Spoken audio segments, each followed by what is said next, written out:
We know there are many choices in internet radio, and the staff and host of LA Talk Live would like to thank you for choosing the internet's hottest destination for the most eclectic sound and invigorating talk. This is LA Talk Live. We are more than just talk. Joshua Lane, member of the board of directors of Dr. Ann Wigmore's Hippocrates Health Institute, Josh Lane was part of the Dr. Ann Wigmore team that brought wheatgrass, sprouts, and raw foods to a worldwide audience. And now the host of Here's to Your Health on LA Talk Live, Joshua Lane.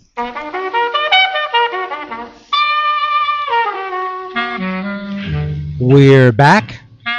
Thank you for tuning in to this edition of Here's to Your Health on the LA Talk Live broadcast network. I'm your host, Joshua Lane. My guest is Shora Ashardi, one of my series regulars. Dr. Ashardi is a PhD in pharmacy, very knowledgeable, has the Anti-Aging Institute of California. Shora, welcome to Here's to Your Health. Thank you. Good morning, Josh. Good morning, everyone.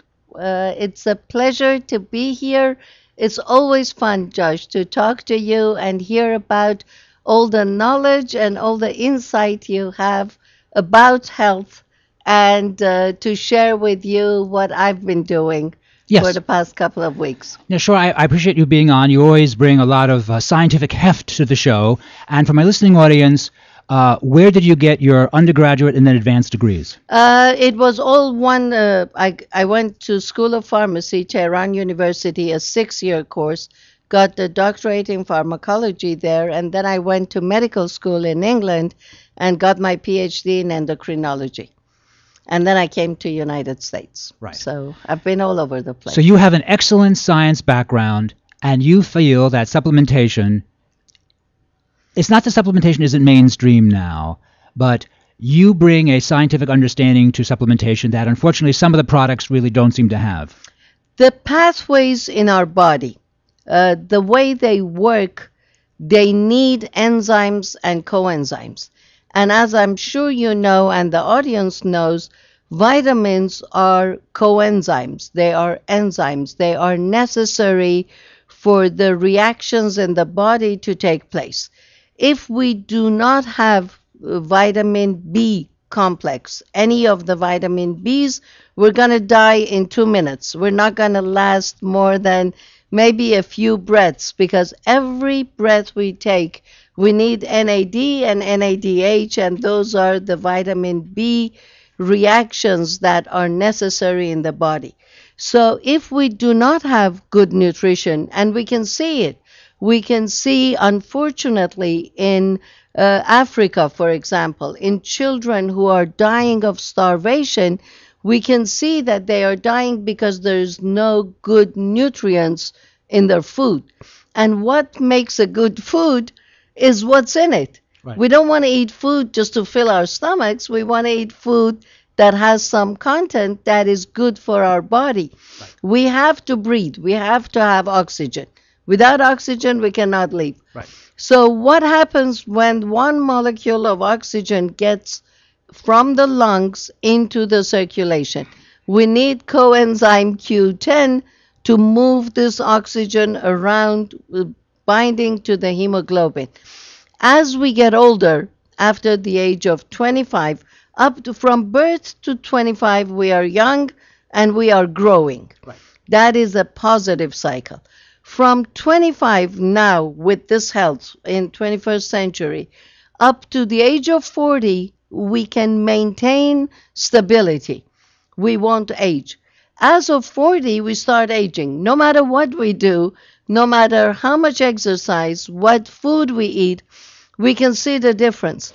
What we are doing and what knowledge is doing. I just came back from Beijing. I was in China for 10 days attending a World Congress on anti-aging for the second time in Beijing.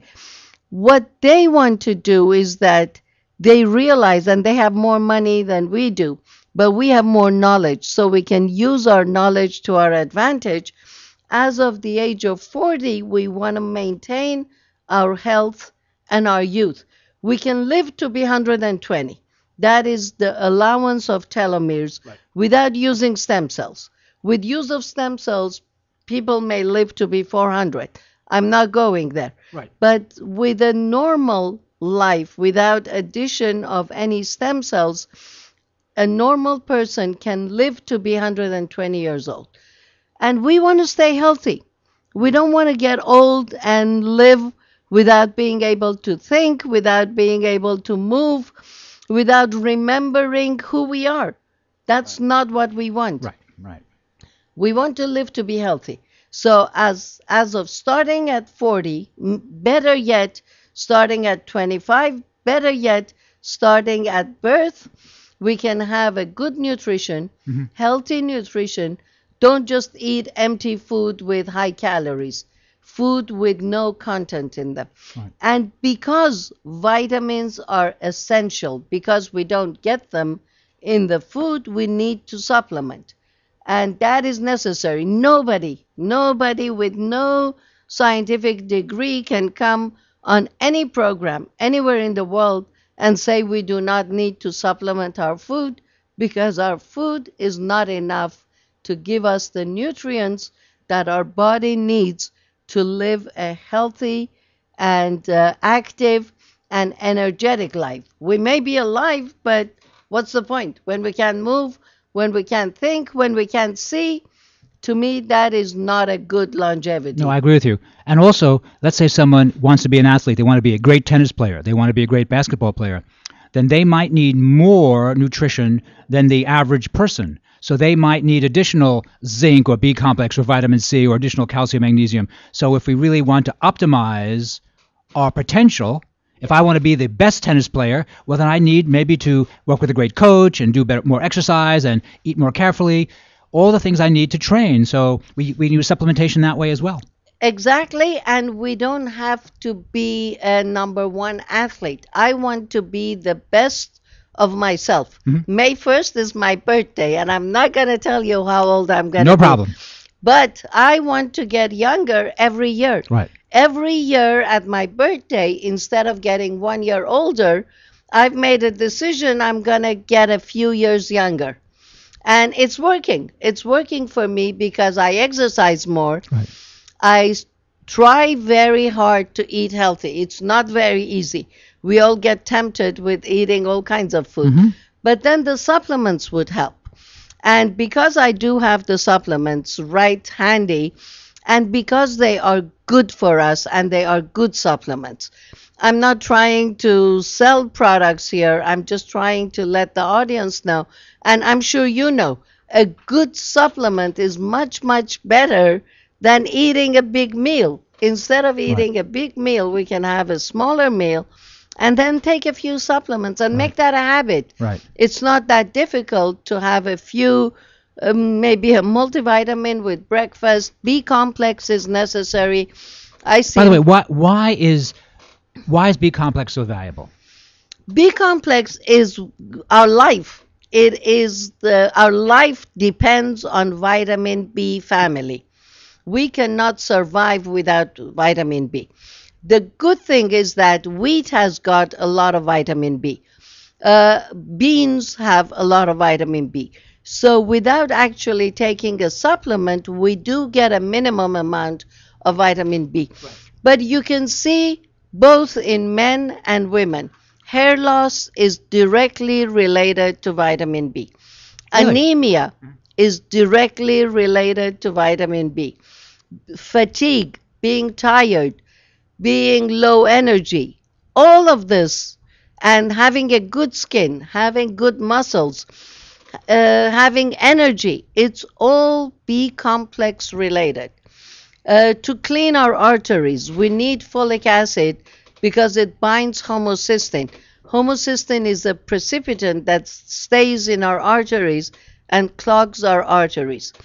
Kids, even prenatal, during pregnancy, for babies to be born healthy and to prevent Down syndrome, folic acid is the only vitamin that is required for mothers to prevent Down syndrome children.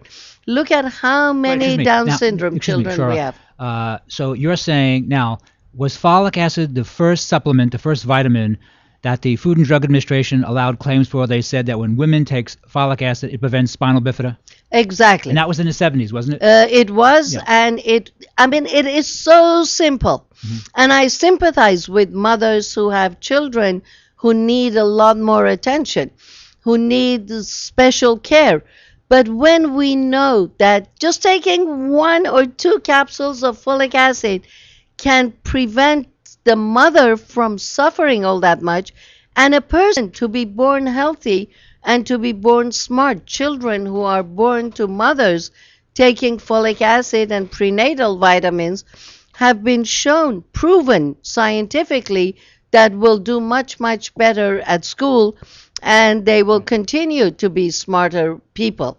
So why not? Why do we have the knowledge and do not want to use it or resist it? And I've seen it. Many people would say, oh, no, forget it. People actually don't have the information, and then they don't have the experience using the supplements, because once they try it and they realize, oh, my goodness, that works, then they're convinced because they know from direct personal experience, I tried that B vitamin and I felt better.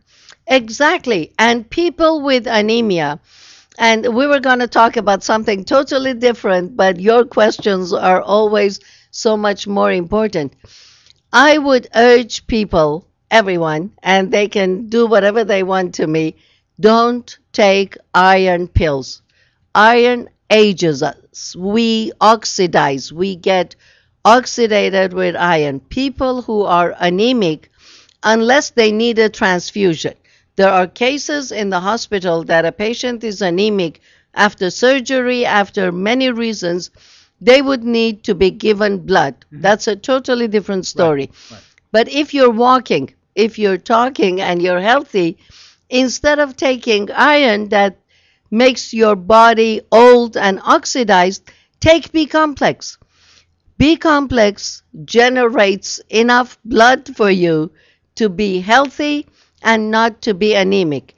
Again, I'll go back. People with thalassemia, people with sickle cell anemia, they can take B complex. Better yet, they can take CoQ10. Coenzyme Q10 is from the B complex family. I did not know that. It Oh, really? transports oxygen, and it's great for us. I would ask the audience to go to my website, beforeyouage.com. Letter B, number 4, letter U, AGE.com. Order a bottle of coenzyme Q10. It has 180 soft gels. Try it for 180 days. It's for 6 months. See how much younger you get after the 6 months. How much more energetic, how much healthier. You sleep better, you live better, you have more energy. You get more oxygen to the brain, more oxygen to the heart. It's great for the body. And without doing this, without spending the time and effort to learn something and to use it to our advantage, we're going to be tired at the age of 40. And I see people all the time. They say, oh, I'm tired. Oh, I don't want to do this. Oh, who feels like going out? That's really a terrible thing. On this, I would do want to mention that on the use of CoQ10, that in Canada, the Canadian FDA requires the physicians, when they recommend a statin drug, to give the patients CoQ10 because they recognize that the statin drugs deplete the body of CoQ10, and that's why the patients on the statin drugs get the muscle weakness and the cramping, and they're unsteady on their feet. And for whatever reason in this country, the physicians do not follow those instructions, and so many of their patients suffer from the statin drugs unnecessarily. The way you say it, it sounds legal, okay? And I understand. You're 100% correct. That is the fact. But when we look at it in the pathway of the body, cholesterol is made in the liver. Right. We eat cholesterol. Many foods have cholesterol, but that is not the cholesterol that is increased in the circulation. The liver, after a certain age or because of some hereditary programs, will start making more cholesterol. Statins stop the liver from making cholesterol. Right. There is an enzyme, HMG-CoA reductase inhibitor, that statins will block that, and blocking that enzyme prevents to make cholesterol. CoQ10 is made right there next to cholesterol with HMG-CoA reductase inhibitor. Our liver makes coenzyme Q10. Once we stop the process, there is no CoQ10 made. Therefore, once we're stopping the cholesterol, we're stopping coenzyme Q10. Right. And many of the physicians keep asking me, if we give CoQ10, would it interfere with cholesterol production? It will not. There's separate pathways, but using the same enzyme. So once we're familiar with what is happening in our liver, we can make a very good decision of taking CoQ10. And statins are not so bad. Statin drugs have side effects, but they have one advantage, and that is reducing inflammation. Right. And reducing inflammation will prevent heart attacks. Right. So it's not just reducing cholesterol. We have to reduce inflammation in our body. Right. The statin drugs really are known to reduce inflammation. Now, you also have vitamin C here. Does vitamin C with bioflavonoids also reduce inflammation in the body? It does, and thank you for bringing that up. Mm-hmm. It is time for allergies. It is time for flu. Everybody we talk to has the flu, and it's getting longer and longer. And it's because our immunity is compromised. Mm-hmm. Because we are working so much more, because we're tired, we need to take vitamin C. Vitamin C is great on its own. It's perfect. We can eat orange, we can eat lemons, we can take vitamin C supplement. But what is more important is the skin. It's the orange skin, the lemon skin that has a lot of bioflavonoids that we are throwing out. We're throwing away. So instead of throwing away, we have extracted the citrus bioflavonoid and added it to the vitamin C. So once you take a C complex, it is like eating the whole orange. We cannot eat the skin, but with supplementing with citrus bioflavonoid, interestingly, the cholesterol goes down. Because you're saying the vitamin C lowers cholesterol? The citrus bioflavonoids. Not vitamin C on its own, not citric acid on its own, but citrus bioflavonoids reduce cholesterol. So when we're taking a C complex, which includes the vitamin C together with the extract of the skin of the citrus, it helps to lower the cholesterol. And how much vitamin C is prudent for me to use a day? The more the better. Vitamin C, vitamin B are water soluble. If there is too much, they're going to get out of the body through the kidneys with the urine. When you take B complex and you go to the bathroom, your urine is yellow, sometimes it's even fluorescent, and it smells like vitamin B. Yes, is that B2? That is B, yeah. A lot of people question it. Oh, why am I using all this much and I'm throwing my money away? Okay, it's a fair question. And I'm peeing my money out in the bathroom. I will say do it. Spend more money and pee it out, because on the way, we don't want vitamin B to go to just one place. We want it in our brain, perfect. We want it in our heart. We want it in the blood, in the circulation. But the vitamin B that is going through the kidney, going through all the urinary tract, it's giving enough vitamin to the whole urinary tract. It's cleaning it, and then it's getting out. Let it get out. Let it wash all the problems and get out. Vitamin C is the same way. It's water soluble, and it's citric acid. It disinfects the kidney. It actually dissolves the kidney stones because it's a strong acid, and it washes everything out. So the more the better. Let it wash out.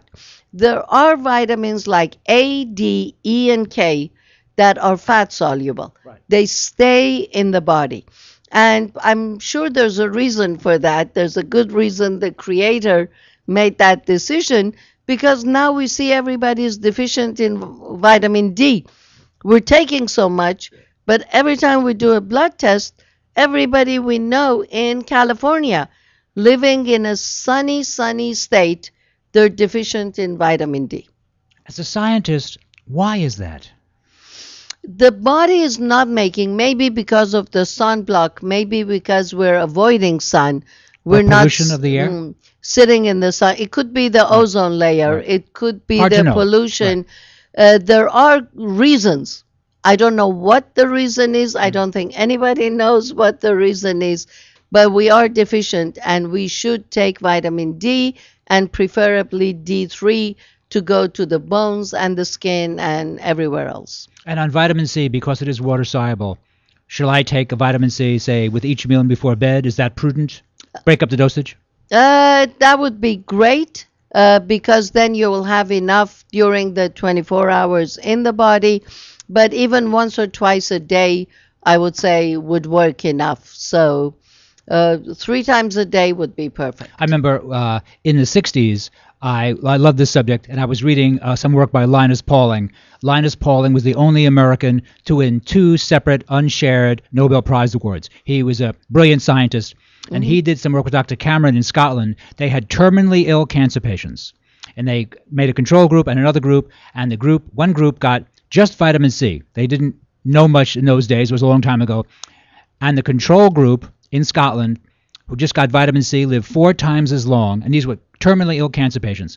Now we recognize, you add selenium, you add vitamin E, you add a lot of stuff, but in those days they didn't really know. It was a long time ago. And I remember reading that. I was a teenager, and I thought, wow, that's great. And it's safe, and it's inexpensive. This is a good therapy. It's very good, and the better yet would be to do it as preventative. Right. Instead of waiting till we are terminal, Right. and then start to think, okay, what do I do now when we are young and we are healthy? Because we don't know much about cancer, but what we know is very important. And cancer starts with damage to DNA. We know this for a fact. When the DNA in the cell is damaged, cancer cells are developed. So why don't we repair our DNA? We have DNA repair enzymes. Right. So when we feed our DNA repair enzymes, when we give the enzymes vitamin C, vitamin B, CoQ10, selenium, all the good stuff. And when you look at these products, they're filled with good stuff. Right. And they will keep the DNA healthy. Once the DNA, and we get damages all the time, don't get me wrong. Right. You know that. With pollution, we get DNA damage. With stress, we get DNA damage. With eating bad, we get DNA damage. With not sleeping, we get DNA damage. But we know enough how to repair the DNA. The DNA repair enzymes need nutrients, and a lot of these vitamins are necessary to repair the DNA on a daily basis. And once the DNA is repaired, the genes are healthy, cancer cells cannot develop. Right. For those of you just tuning in to Here's to Your Health, we're speaking with Dr. Shora Sarhadi, PhD, who has the Anti-Aging Institute of California supplements, and Dr. Sarhadi is one of my series regulars. You also have a new product, or pretty new to me actually, the Relief. And what is this used for? Relief is for constipation. It is a relief. They would remember the name. It's a good name. It's a good name. It's a good name, and it says Relief for constipation. It is, again, just like all the other products, 100% natural. It has senna and it has aloe. And the reason it has an advantage is that it does not damage the lining of the bowel, because when we take a lot of fiber, we are damaging. The advantage of aloe and senna is that they will maintain enough water in the bowl and expand the stool. And once the stool is not dry and it expands, it will flow out a lot easier. Right. So it is good for constipation. It could be used daily. I've got clients that I talk to and they say they don't go to the bathroom once every 10 days. And it's crazy. You're maintaining all the toxins in your body. 1 or 2 capsules of Relief without damaging, without the fiber is great, but sometimes pieces of strong fiber would damage the lining and would cause all kinds of problems and would cause leaky gut and all the other problems. With aloe and with senna, only water is retained more, and it will not allow the stool to dry, and it's a relief for constipation. On this show, we do food as a healing tool. And so we talk about bowels. And as a young man, I was read Bernard Jensen's books and had the pleasure once of studying with Jensen his 11-day course in iridology at his ranch in Escondido. Mm-hmm. And Jensen says bowels are central to good health. Definitely, because they absorb what we eat, and we need to have healthy bowels to be able to maintain what is good inside the body and get rid of what is not good and get rid of it fast. Some listeners to the show today on LA Talk Live, might be offended by bowel talk, feeling that it's just awful to talk about. But if you don't move your bowels every day, you don't feel good. So do you feel that people, if we eat 3 times a day, we should move our bowels 2 or 3 times a day? But that would be a little extreme, but definitely once a day. Right. Definitely, because don't let the toxins stay in your body, because they get reabsorbed and the stool gets drier and drier, and the toxins would stay in the body. So get rid of it. Relief would help. It's a great idea, and I'm very happy to talk about it because I know it has merit. We wouldn't talk about bowels at the dinner table, but in a show like this, or when you talk about wellness, bowels are just very important. And so some people really do move their bowels, once a week, and they know they don't feel good. They just don't know what to do. The color of the skin shows. It is terrible to be a doctor, because when you talk to people, you don't just look at them, you see how their body is working. And people who do not have a regular system, you can see the skin turns actually brown, and then later it's gray. When you look at a person and you see that they're tired, they feel intoxicated, they don't have energy, and the color of the skin is yellow, brown, and then turning gray, it shows that there's not enough oxygen, there is not enough proper digestion, and they need to definitely look at their digestive system and get help for that. Dr. Ashardi, where can I get these anti-aging Institute of California products? BeforeYouAge.com, letter B, number 4, letter U, AGE.com. Dr. Ashardi, it's been a pleasure having you on the show. Thank you so much, Josh. Thank you. My pleasure. Thank you. You've been listening to Dr. Shora Ashardi here on Here's to Your Health on the LA Talk Live Broadcast Network. I'm your host, Joshua Lane. We're going to take a short break, and we'll be right back after these important messages.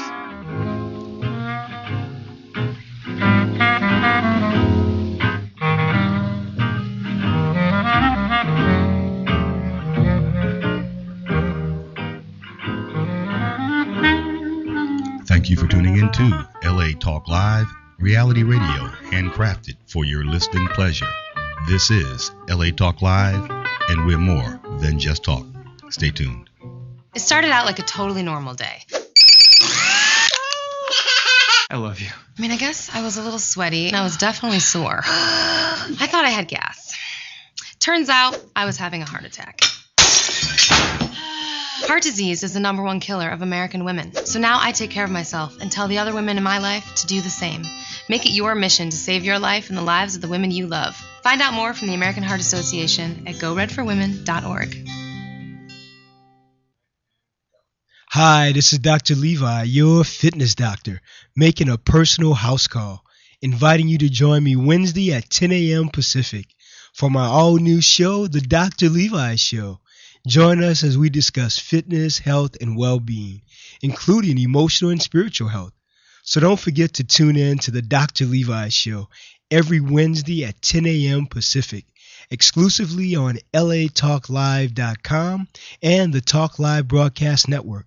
You can also catch us on iTunes, Radio R&B, or watch us on Ustream.tv, or catch us on the Live 365 network, and now on Radio Flag and Stitcher Radio. Reality radio handcrafted for your listening pleasure. This is LA Talk Live, and we are more than just talk.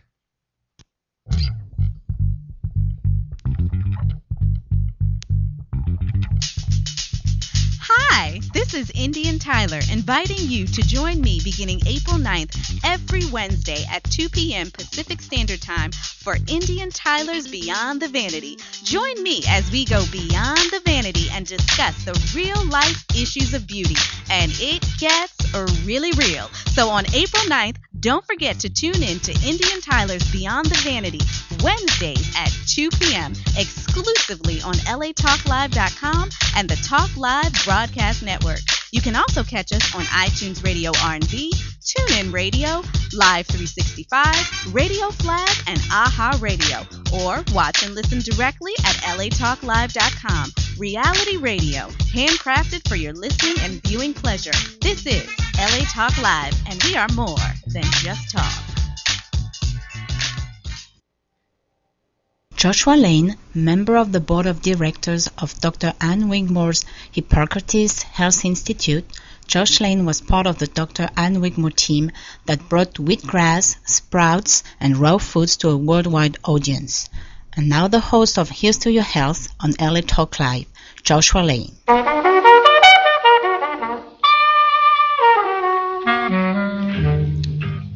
We're back. Thank you for tuning in to this edition of Here's to Your Health on the LA Talk Live Broadcast Network. I'm your host, Joshua Lane. My show, Here's to Your Health, is a wellness show. We talk about food as a healing tool. We talk about exercise. We talk about a cleaner environment. And the topic today is really about community health and the importance of proper police work in the community and what happens to a community when the police work is not good and how damaging it is to us. My guest, Carol Kreitzman, has 3 grown children. One of her children, 48 years old, died in police custody even though he was not charged with any crime. It happened in Riverside County here in California. The coroner of Riverside County said that it was homicide. Carol decided that this shouldn't happen to any other families and decided to pursue action against the Riverside Police Department in the courts. Carol, welcome to Here's to Your Health. Thank you very much. I appreciate you having me here, Josh. It is a great pleasure. You had 3 grown children. One of your children, age 48, passed away. I had 4. 4 children. Right. I have 3 grown living children now. And your son, what happened to your son at age 48 that he'd be picked up by the police? He wasn't picked up. He was sitting in front of his house. I have to tell you, 4 years I've been fighting this issue. He was a lawyer.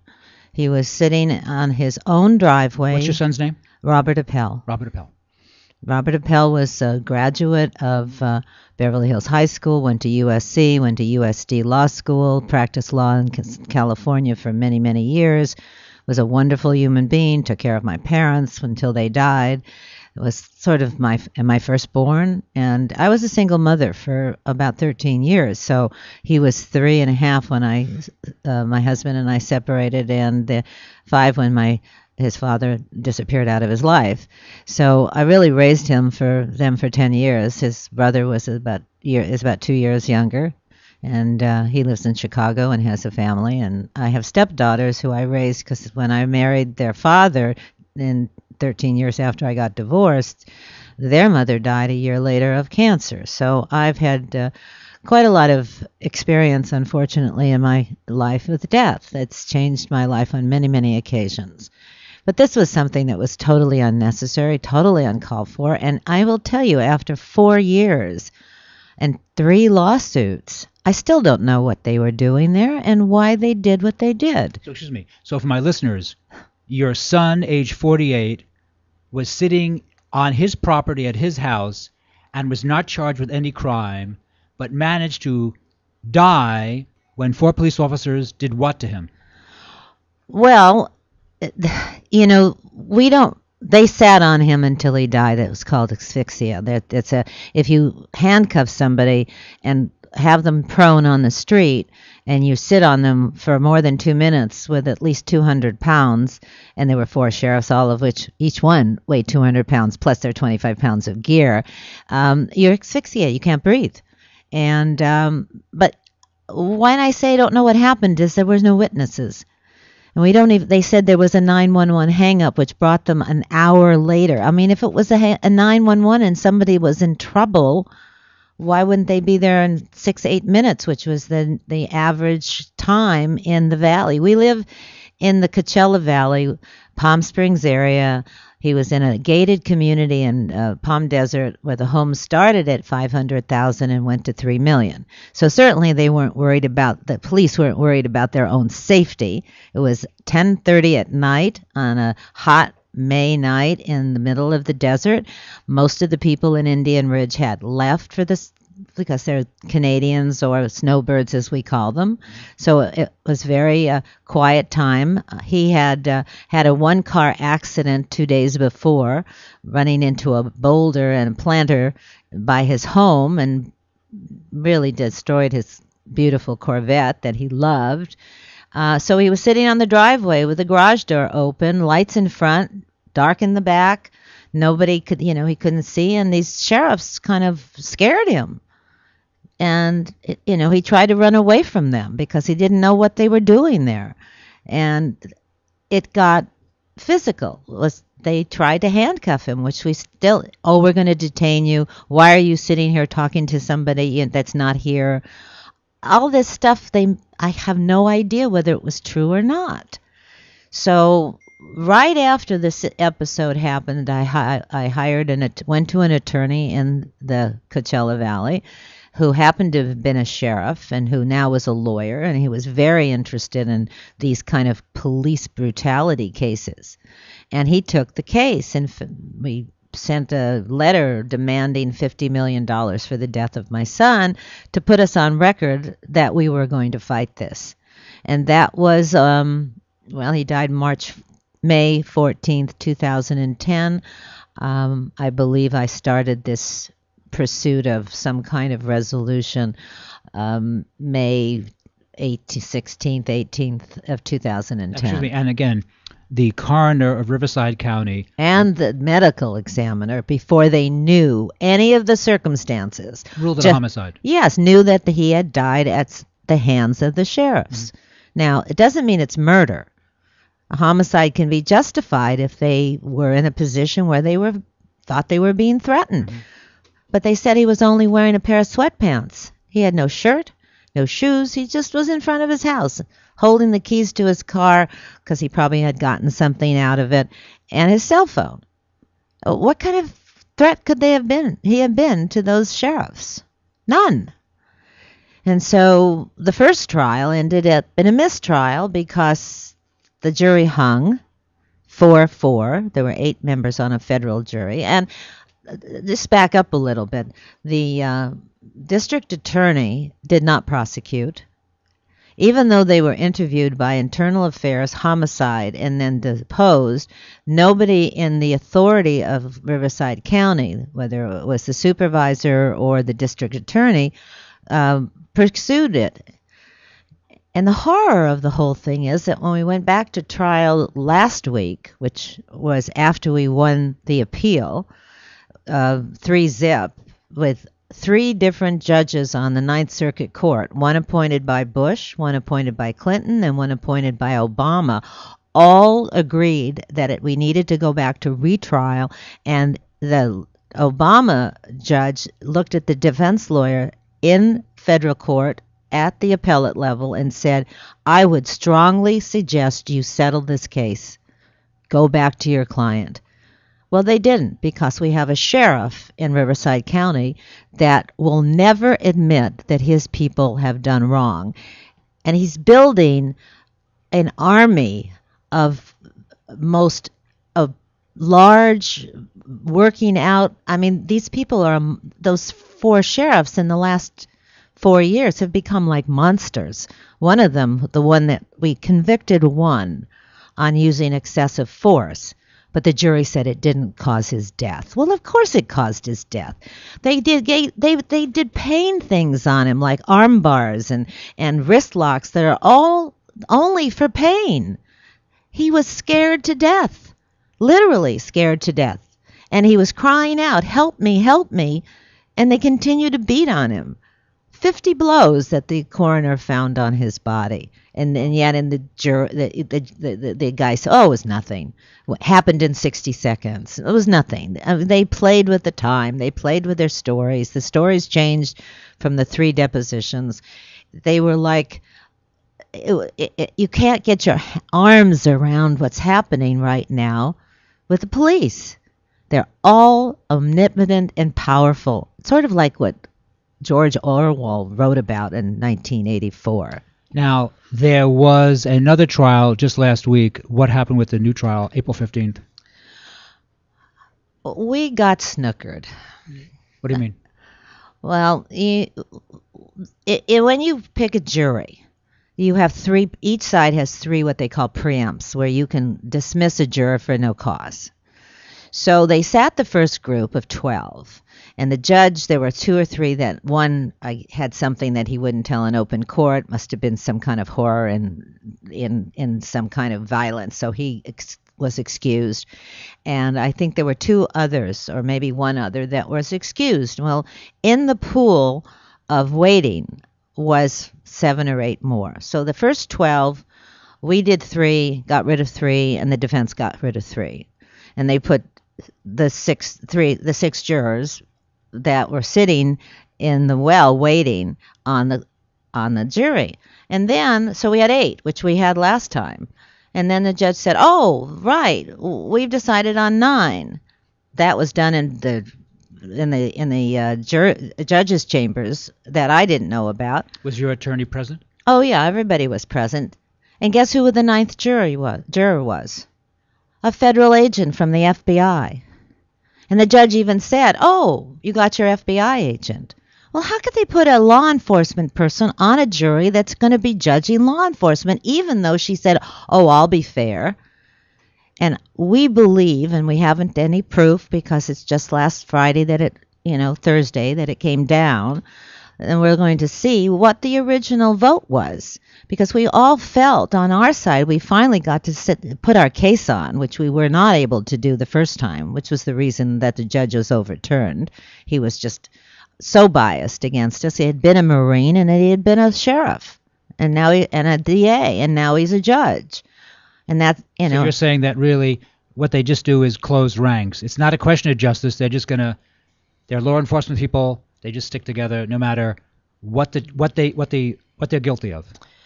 Well, that's a broad statement. Well, I think they're in some way afraid that if they actually let down their guard in any way, that maybe they'll be hampered in the way they do their work. Oh, right. You mean other guys won't do work with them? Other people won't work with them. They'll be blackballed to some extent that you won't. Right. They won't advance their careers. Right, and advancing careers is an interesting idea because they did. 2 of the 4 sheriffs, since I saw them last 3 years ago, got promotions.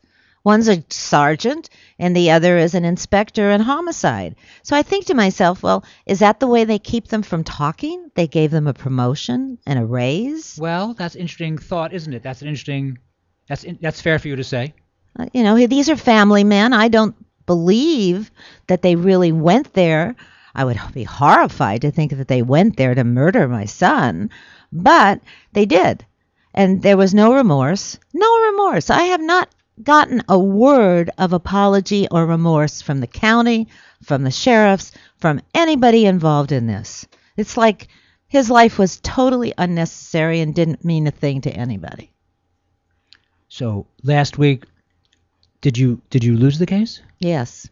We only won 1 conviction against Sergeant or Detective Alfaro, who was the one who raised the level of mayhem, because 2 of his buddies he saw in some kind of confrontation with my son, who was just trying to get away from them, running down the street in this community. There was nobody to help him.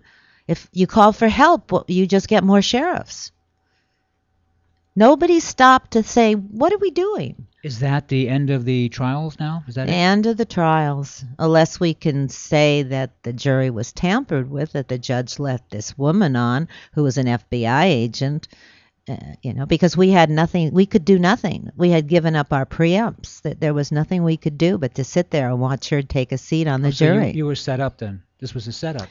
Potentially. It could be. A setup.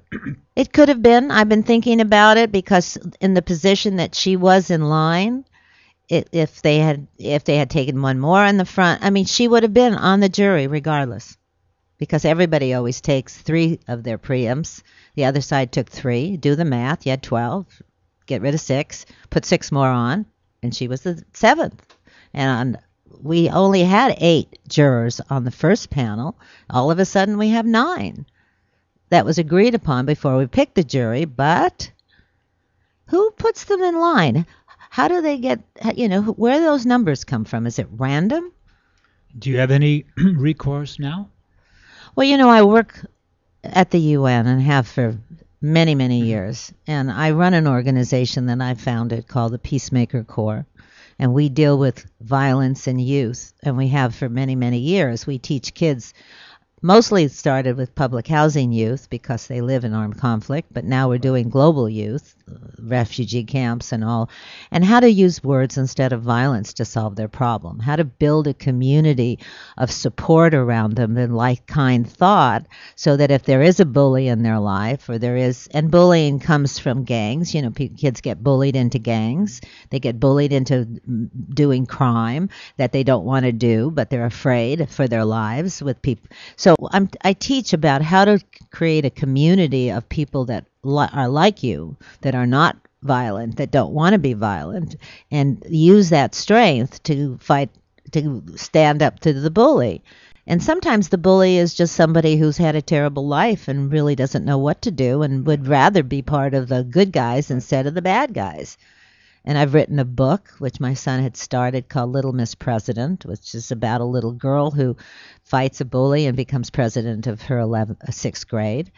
A story that I hope will tell young people how, in a storytelling way, in a fiction way, how to deal with bullies in their lives. Because we all have bullies in our lives. We do. And with the death of your son, was there any editorial comment in the LA Times or any Sacramento Bee or any important paper commenting on this trial? Yeah, well, they just took the words of what was said in the in the trial. That he was delusional.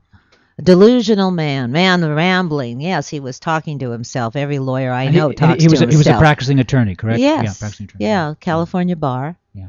So they didn't find drugs in his body or anything. They didn't say that he was a drug addict or anything. They can't say that. It's very interesting. No, there was no drugs and alcohol in his system. And the county of Riverside Coroner labeled it a homicide, and he works for the sheriff before he knew the circumstances. Death at the hands of those sheriffs. And they couldn't take that back, right? No, they never did. McCormick was on the witness stand and said this was a homicide. And he didn't die of anything other than this beating. But they made it seem. The interesting thing is that they planted this drug and alcohol in the mind of the jurors. Every single witness for the defense, all 4 sheriffs, their medical people, talked about drugs and alcohol. They said my son had an enlarged heart. Well, he was an athlete. He'd been an athlete his whole life. He was still working out every day. But there are 2 ways you get an enlarged heart. One is an athlete and then one is an alcoholic. So they never talked about, only I could bring that up when I was examined. They never talked about the fact that he was an athlete. They never even wanted to even deal with him like he was a human being. And did your attorney mention that he was an athlete? Yes, and my attorney, my legal team, who have been with me practically from the beginning, were terrific. They put their heart and soul into this. They could not believe that they could not get a verdict in our favor. And we've been, it's been 2-3 days. I'm trying to figure out, why this happened. Is it so important that they have to lie on the stand in order to not get justice, nothing would have happened to any of those sheriffs. It was only now about money. And I don't understand it. Did the Riverside press cover it, or TV stations? Did anyone cover it in any way? Well, the coverage that I got that was my story was last summer when we won the appeal. And the local ABC, CBS, and Fox ran it over a weekend in August, where there's probably the least amount of people in the Coachella Valley. This time it was picked up by the city news people, and so they put out a very self-serving report. That's what everybody wrote about. The fact that he was delusional and that blah, blah, blah, and that, and the defense attorney said, this is a horrendous situation for Mrs. Kretschmann. And I, spoke about the peacemaker, and that was it. And that was, and I thought to myself afterwards, I felt so bad inside that why would they bloody his reputation? But they had to say that. That was the lead of the story. Delusional man. Why was he? I don't know if he was delusional. There was nobody to counter what happened, because it was just 4 sheriffs and him on a dark night in May in a gated community. So, sounds like that Trevor Martin. Right. How about the Kelly guy who got beaten to death and they had video on it and they left him off? See, I've been writing for the Huffington Post for the last year and a half about peacemaking and what I see has happened in this country. And it's pretty scary. Used to be that you had a problem, you'd call the police or you'd call the sheriffs, and they would come and protect and serve and help you. Now, it's scary. Anybody can be a victim of police brutality and die in the hands, and they just go, I'm okay, I'm free, I didn't do anything, all within the law, all within what I was taught at the academy. But, even the warring experts that we had on the stand, I believe these wonderful, nice people who were on the jury, first of all, they wouldn't cross the FBI. There are a lot of Hispanics. Maybe they have family that aren't here legally. I don't know. And second of all, they were looking at those monsters who was, in federal court, the jury sits behind the plaintiff, me. I don't see them. I can look at them, but and they look directly at the defendants. And here were these 4 gigantic monster men with steroids or everything, laughing like it was nothing, carrying on like it was nothing. And they all looked at them and thought, God, I wouldn't want them to be in my life. I don't want them. Maybe they have family in other, they're in the law enforcement in Southern California, and or maybe they'll turn me in. I think that they intimidated this jury. And it's very likely that they would. That'd be part of a strategy unspoken. I always felt that the cell phone phenomena, the little camera phenomena, had made the playing field somewhat more level, because if it was just your word against the officers, but if you had a video of the officer doing something, you had it on video. And isn't that why the young black man at the BART station in San Francisco, the police officer that killed him, I think got 2 years? Right. Or 3 years. But would have gotten 0 time if they didn't have cell phone video of him killing this young man for no reason. Well, there was a cell phone, and there wasn't a video. There was an audio.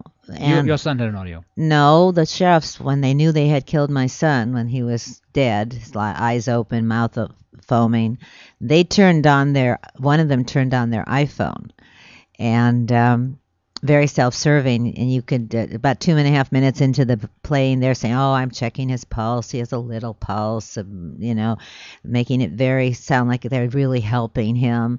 And then you hear the paramedics and the fire truck come. But they said to their dispatch that at 10:40 they had handcuffed him, which is, I don't know why they were trying, but that was what this whole thing was all about, to put handcuffs on him. So that was established at 10:40. They didn't turn the iPhone recording on until 10:46. And then 10:48:40, which is at the time that the paramedics came, which all fits with the log. So there were 4.5 minutes that was not accounted for. And we said that to the jury. 4.5 minutes. What were they doing? Were they sitting on my son saying that they wanted to make sure that he wasn't going to run away with 4 sheriffs and he's handcuffed? Why didn't they pick our expert witness said in POST, which is the official training that you get in the academy, it's called POST, Police Operational Strategy, it says if you have someone handcuffed on the ground, prone, that immediately after you handcuff them, you turn them on their side or sit them up because they can't breathe. Wasn't immediate. It was 4 minutes later that they just found out, that he stopped breathing and moving, and they turned on this iPhone recording. But it was too complicated for the jury. We still don't know. What happened to those 4 minutes? So even having a cell phone, and then they did something that I think, they did so many things that I think is against. The jury members that were picked by the defense team, the defendant police officers, were they people who are just poorly educated local people? Actually, most of this jury was pretty educated. I had a lot of hope for. Because your team wouldn't allow them to pick people they could bamboozle? Well, we don't know. You see people you never met before, but we asked to get rid of the 2 that had relatives in the law enforcement. Right. One had a cousin and one had a nephew. And there was a young woman who looked like she was going to a disco, and I thought she was going to flirt with the officers because they're young, and so we got rid of her. We tried to keep a professor from USC on, who was a microcellular biologist who had a lab and been working at USC forever, because my son was a USC grad. And even though part of the details of the case, and you can read about it, it's published, Kretschmann versus the County of Riverside. We made case law in the appellate, and 11 other cases have already used my case law. So my son's name at least will live forever in the Ninth Circuit Court of Appeals. So my legal team and I debated whether we wanted to keep this professor on, because he would know about potassium and magnesium leaching, and when you die, the electrolytes come out of your blood, your cells. Your cells break down immediately, and the electrolytes. And so he had very high potassium and magnesium in his system when he finally got to the emergency room. But that was because he was dead far longer than what they put on the report. But that didn't come out. So we kept him on. We thought he'd be a good juror for us, but the defense got rid of him, and because they were worried that he would come down on our side, and so he'd be the intelligent person to explain why there was potassium. Well, Carol Kreitzman, I very much appreciate you letting my audience know these details. How can we contact you with your ongoing work? Well, the Peacemaker Corps has a website, and the new work is called Peace in the Street Film Fest. So it's Peace in the Street Global Film Fest.com, sort of PSGFF.com. And Peacemaker Corps is just like it sounds on the web, and you can find me there. And, this whole thing is a real health issue. If we're going to be frightened of people that will hopefully one day we might have to not, call. You call 911 in certain parts of the world, it goes right through the police, and so you don't get EMTs and emergency people, you get police officers. Right. And that's scary. It's unfortunately very scary. Well, Carol, I appreciate you telling us this information. I appreciate it. I'm sorry that I had to tell your audience this sad story. No, it's just information that the community needs to hear. You've been listening to Here's to Your Health on the LA Talk Live Broadcast Network. I'm your host, Joshua Lane. We'll be right back after these important messages.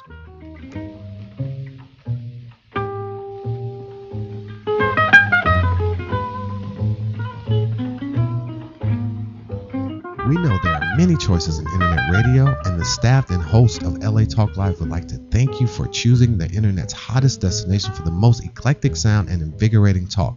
This is LA Talk Live. We are more than just talk. Young Connection, your one-stop connection for all your graphic design and commercial printing needs. Young Connection is a full-service printing and media design company dedicated to providing the highest level of customer service and satisfaction. Young Connection provides swift response and rapid turnaround services for banners, brochures, business cards, letterheads, church bulletins, funeral programs, flyers, logo design, posters, and much, much more, all at an affordable price. Young Connection, the official printing company of LA Talk Live. Give them a call at 310-491-3336. That's 310-491-3336, or visit their website at www.youngconnection.com. That's www.youngconnection.com. Young Connection Printing and Media Services, proud sponsors of LA Talk Live, where it's more than just talk. Hey everybody, it's your man Sabir Bey back on your airwaves, inviting you to join us every Tuesday, 3 p.m. Pacific Standard Time on the Sabir Bey Show, discussing history, law, and hip-hop. Every Tuesday, 3 p.m. Pacific Standard Time, the Sabir Bey Show, exclusively on LATalkLive.com. You also can catch us on iTunes Radio and R&B, Live 365, Radio Flag, and now Stitcher Radio. Or watch us and listen directly at LATalkLive.com. Reality radio, handcrafted for your listening pleasure. This is LA Talk Live, and we are more than just talk. Joshua Lane, Hi. member of the board of directors of Dr. Ann Wigmore's Hippocrates Health Institute. Josh Lane was part of the Dr. Ann Wigmore team that brought wheatgrass, sprouts, and raw foods to a worldwide audience. And now the host of Here's to Your Health on LA Talk Live, Joshua Lane.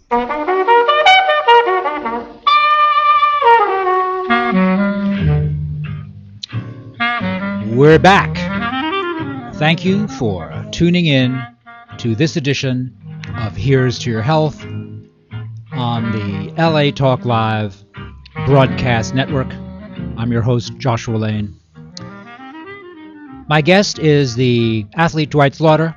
Dwight was a great basketball player in his high school years and in his college years.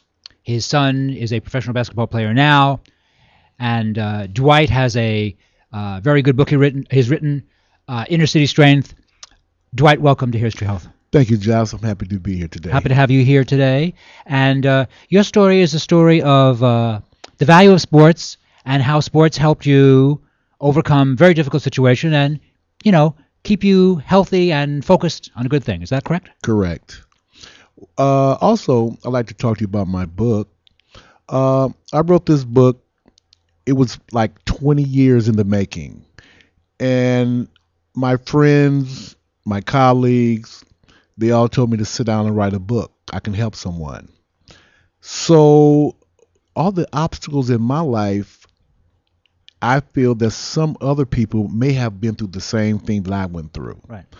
So it started off when I was about 12 years old.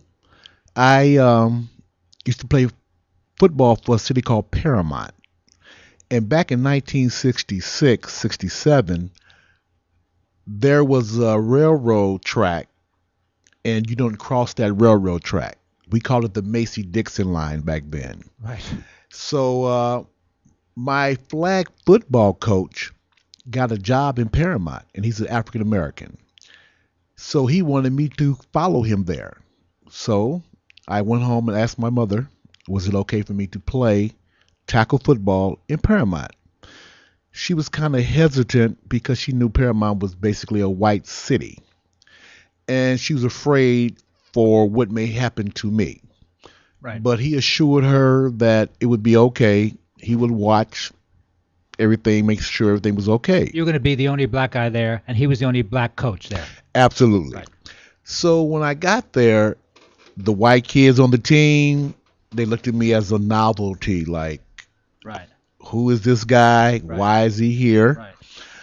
I never played any sports with whites back then. I only played with blacks because I live in a black community in the city of Watts in Compton. If I can make a comment here, you and I are about the same age, and it's not that we're old men. It's just that we remember the '60s very well, and it was a remarkably long time ago, wasn't it? I mean, things have changed so much that it's just when you talk to an 18-year-old now about what you couldn't, they just can't believe it. Cannot believe it. Right. And I have 4 sons, and they never experienced what I experienced. Right. So going on with the story, while I was playing football with these kids, their parents did not like me being there. Right. And that was my first encounter with racism at 12 years old. Right. The parents would call me gorilla. Why is this goon on our team? We don't need this nigger here. Go back where you came from. And I'm 12 years old listening to these parents in the stands holler these names out. Right. And these were the kids' parents. Right. And they treated me okay. They used to gang tackle me and that type of thing, but I was so fast, so quick. My whole thing was to score touchdowns. So I had a little thing against them because they were trying to hurt me. So I told myself, well, I'm going to destroy you guys every day in practice. But we became good friends. Time went by. They learned who I was. I learned who they were. And we went forward. It was great. And I wrote this book for people who are struggling with molestation, drugs, homelessness, betrayal, and murder. I've been involved in all those. I was homeless. I was on drugs. I've been to prison. I've done it all because of sports, because of basketball, because of football. You mean you survived because of sports? Right. I survived because of sports. They kept me. I grew up in a physical and mental abuse home. My mother abused me. I was the only child. Your mom used to hit you? Oh, no, not hit me. Beat me unmercifully. Because what happened was, I don't want to tell too much about the book. It's all in the book. But what happened was, my mother and father divorced when I was 7, and she took her frustrations out on me. Right. So I had to abstain all the abuse from her pain and hurt from my father divorcing. I had to take the brunt of that frustration daily. I went to school with webs on my back, bleeding on a regular basis, scared to come home. And in those days, the school pretended not to notice? No, my PE teacher saw my back in class one day, and he escorted me to the principal's office. And while there, I explained to the principal, please do not call my mother at work. She's going to come here and jump on me. Oh, that's not going to happen, Dwight. So they call her. She comes, call the police officers. They come.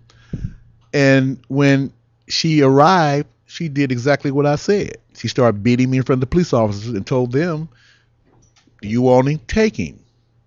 He can't come back to my house. How old are you at this point? 12, 13? I was 12. 12, 13, 7th grade. So that abuse depressed me. The racism that I went to on this football team really depressed me because I didn't understand it at 12 years old. What happened was, let me tell you a quick story. Two kids on the team invited me to their home for the weekend to go surfing. I know I can't surf. So I said, okay, I'll try it. My mother said I can go spend the weekend, took me to their home, and told their parents, please do not mistreat my son. Oh, Mr. Slaughter, don't worry about a thing. He's going to be great. My mother left, and as soon as she left, we went to the beach, Boca Chica Beach. We were surfing in the white surf, the white water, and I'm only black on the beach. This is 1967. No other blacks there but me. We came home, ate, took a bath and all that type of stuff. Time to go to bed. So I asked one of the kids, where am I going to sleep? He said, up in the top bunk. So I climb on top of the bunk, get underneath the cover, and about 20 seconds later, here comes the mother. I heard high heels walk down the hallway. She comes in the room, turn the light on. Oh, Dwight, what are you doing? About to go to sleep. Oh, no, you don't sleep there. Get up. So I get up. Where are we going? Follow me. So I follow her down the hallway, through the kitchen, out the back door, to the garage. And there was a sleeping bag in the garage laying next to the dog, German Shepherd. This is where you're going to sleep. I'm like, what? No kidding. I'm going to sleep where? I have a big, beautiful bed at home. Nice king-size bed. My mother was very suave. She used to beat me, but she really was suave. Everything was lovely, beautiful. So I had a beautiful home. I didn't have to sleep on the concrete next to a dog. I'm laying there, and I'm like, are you kidding me? I'm in the garage? What? Doesn't make sense. And when the morning came, as soon as I saw the cracks through the garage door, I'm up. I knocked on the back door. One of the sons came to the back door and said, Dwight, what are you doing out here? And I said, man, your mother had me sleep in the garage. They couldn't believe it. I mean, they couldn't believe it. What? Yeah, I slept in the garage. See, look, right next to your dog. And he was licking on me all night long, you know. And I said, am I using the phone to call my mother? So I called my mother and told her what happened. My mother was there at their house in about 5 minutes from Compton. I mean, she must have flew. And she came with her gun. She had a gun in her purse. And she told him, she said, I'll blow your brains out for treating my son like an animal. You don't do this. And she said, well, what do you think he's going to sleep in? Our clean sheets? Oh, Jesus. Is that what you thought? And these were these were officials of the city of Paramount.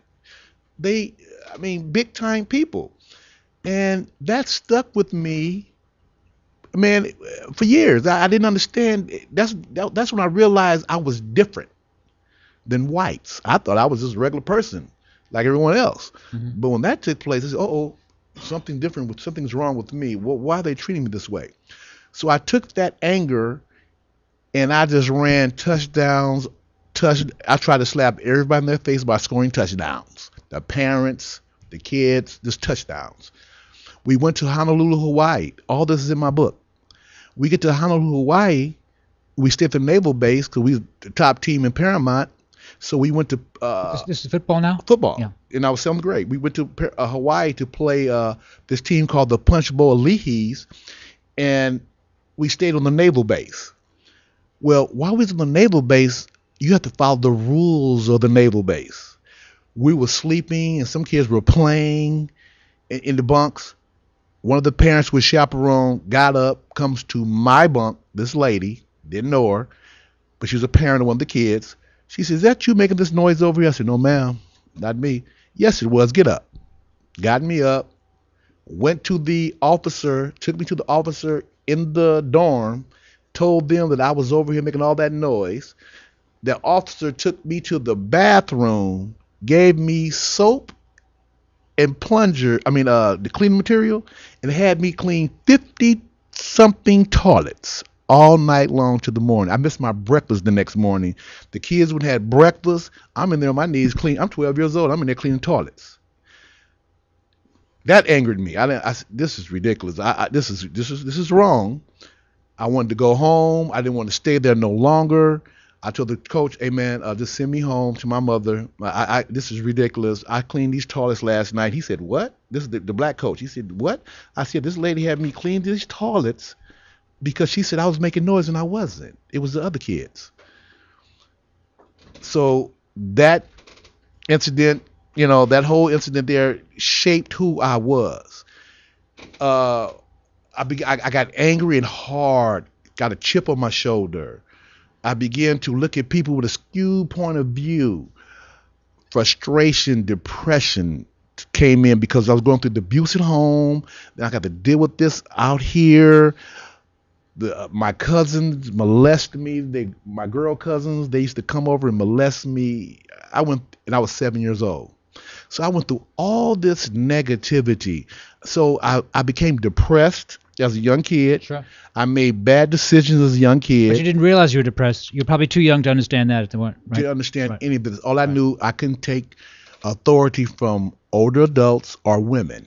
A woman couldn't tell me anything. And an older white guy tried to talk to me. I didn't want to hear it. Right. I was, man, don't talk to me because I know how you are. Right. You don't like me. Right. You're just smiling at me. You don't Right. like me. Right. Because the experiences that I went through. But because of Jesus Christ, God kept me together. I went on, became an All-American basketball player in high school. What school did you go to? I went to Verbum Day High School in Watts.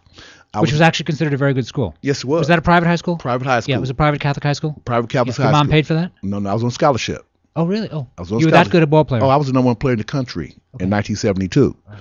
I was All-American, number one player in the country. I had 450 scholarships to any school I want to go No to. kidding. Wow. UCLA, USC, every Pac-10 school wanted me, wherever I wanted to go.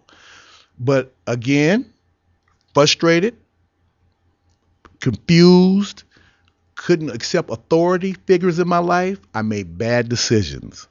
I went to Cal State University of Los Angeles because they bought me a brand new car. What I shouldn't have did. They bought me a brand new car, gave me something like $1,600 a month. They had me in an apartment at 18 years old. I'm living the life of Riley. Right. And they tell you're 18, right? I'm 18, Right. and they're telling me, the coach, Dwight, you don't have to go to class. You just stay here in your apartment. We have practice at 3 o'clock. You show up.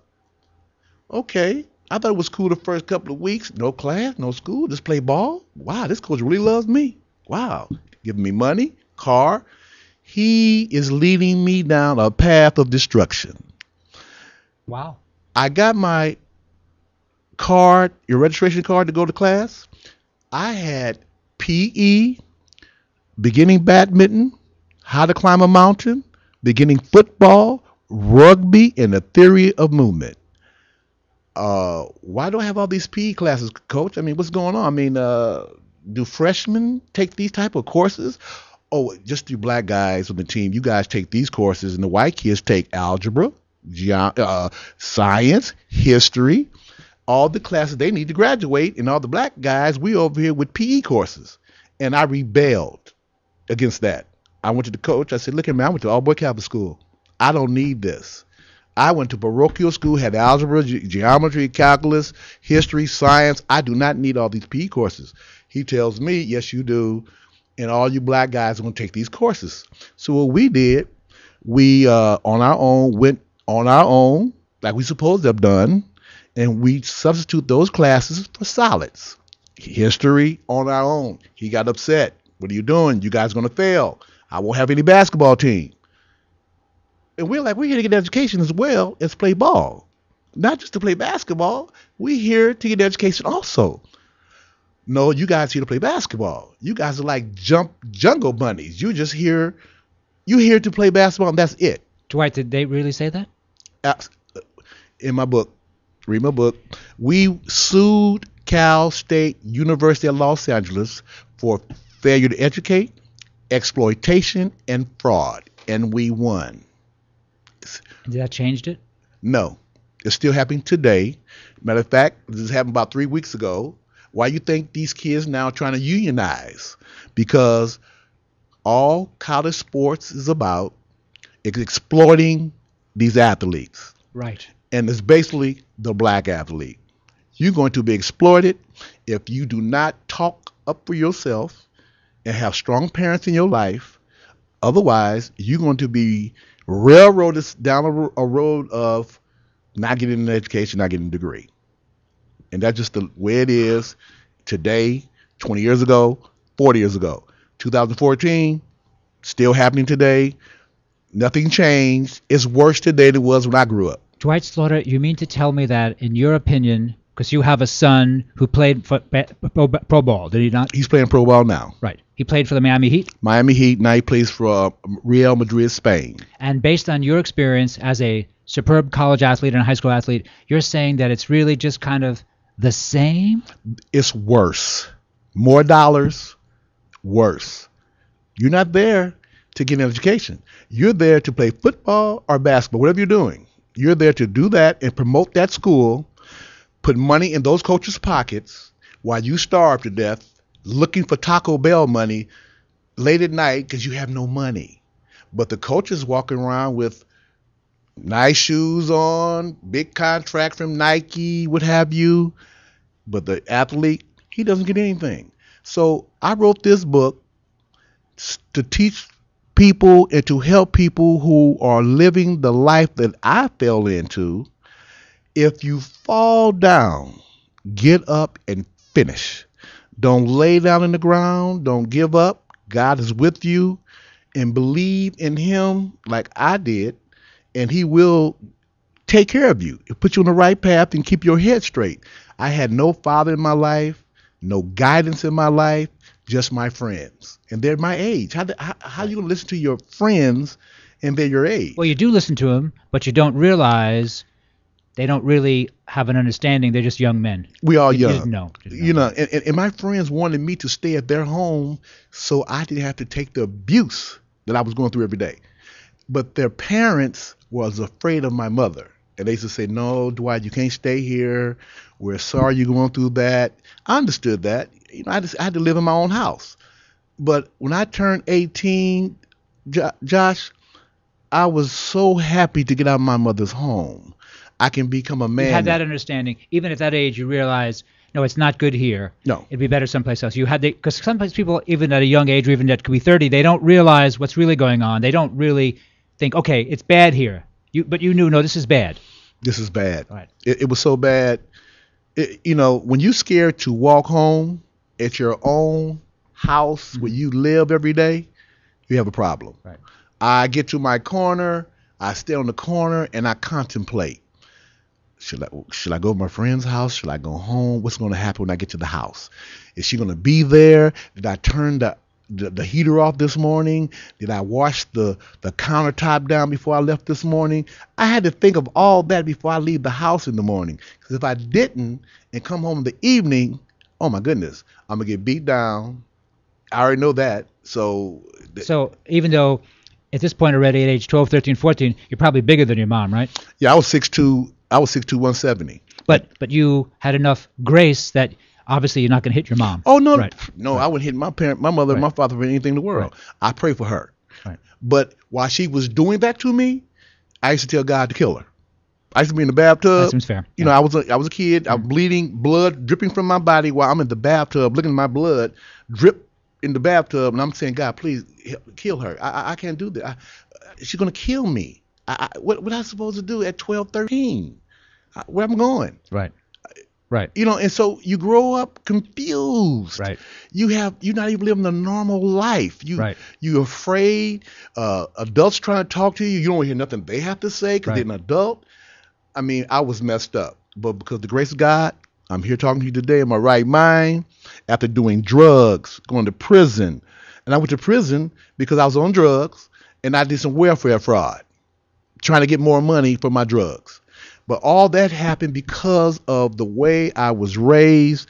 What happened to me as far as my basketball scenario situation, it caused me to fall into drugs. And I was on drugs for 10 years. What kind of drugs can I ask? Crack cocaine. Really? Wow. For 10 years, nonstop. I raised my 3 sons alone, without a lady, without a mother for my boys. I raised my kids until I met my present wife.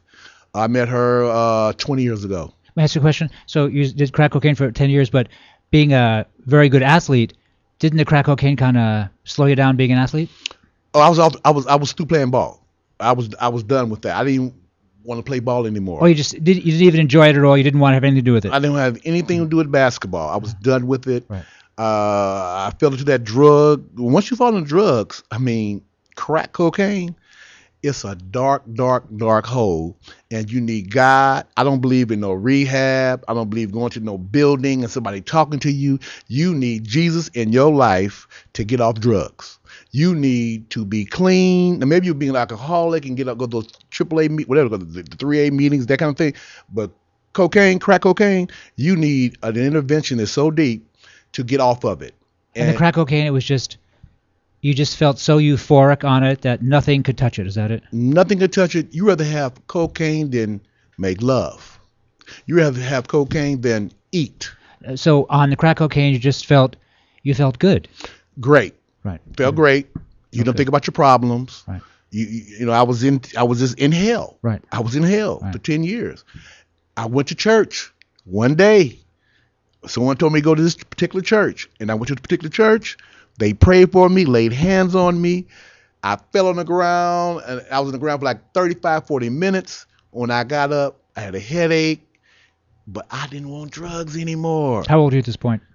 Like 34, about 34. You just really had it. You had enough of the other stuff. You just had enough. I had enough of it. And you had enough community support and the church that someone even cared this much about you, and that was enough to think, okay, let me get back on the track. Let me get back on the right track. I got back on the right track, and it was so bad. I had my sons watching me go through this, and I used to lay in their lap and cry.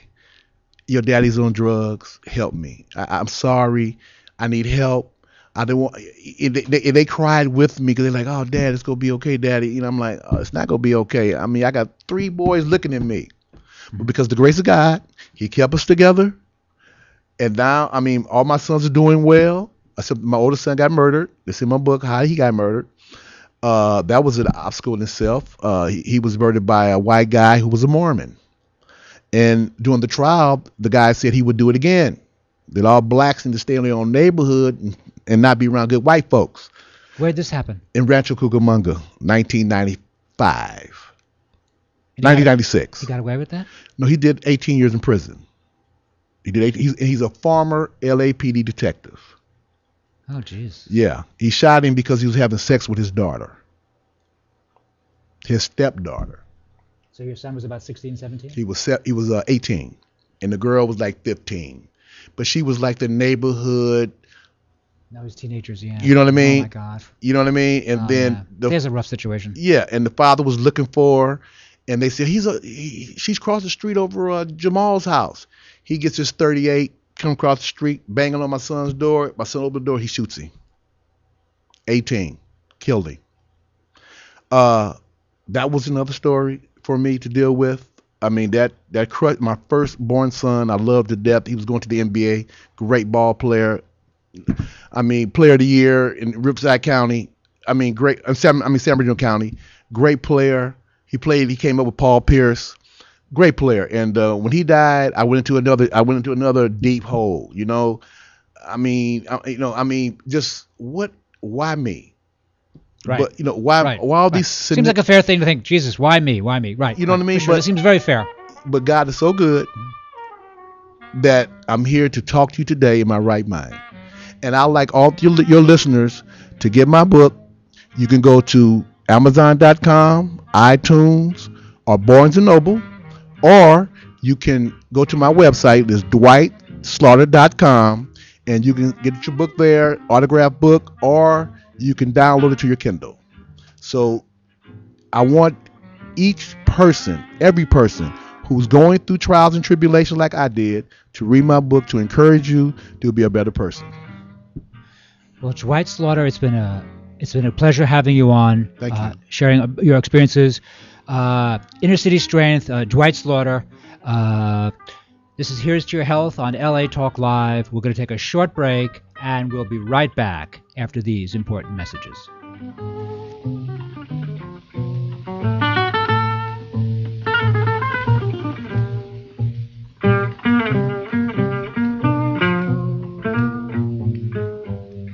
We know there are many choices in internet radio, and the staff and host of LA Talk Live would like to thank you for choosing the internet's hottest destination for the most eclectic sound and invigorating talk. This is LA Talk Live. We are more than just talk. Hi, this is Dr. Levi, your fitness doctor, making a personal house call, inviting you to join me Wednesday at 10 a.m. Pacific for my all-new show, The Dr. Levi Show. Join us as we discuss fitness, health, and well-being, including emotional and spiritual health.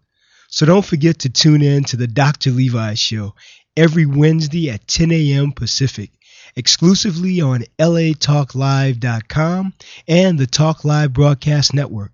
You can also catch us on iTunes, Radio R&B, or watch us on Ustream.tv, or catch us on the Live 365 network, and now on Radio Flag and Stitcher Radio. Reality radio handcrafted for your listening pleasure. This is LA Talk Live, and we are more than just talk. Hi, this is Elena, inviting you to join me every Wednesday at noon for Elena's Beauty Talk and more, exclusively on LA Talk Live.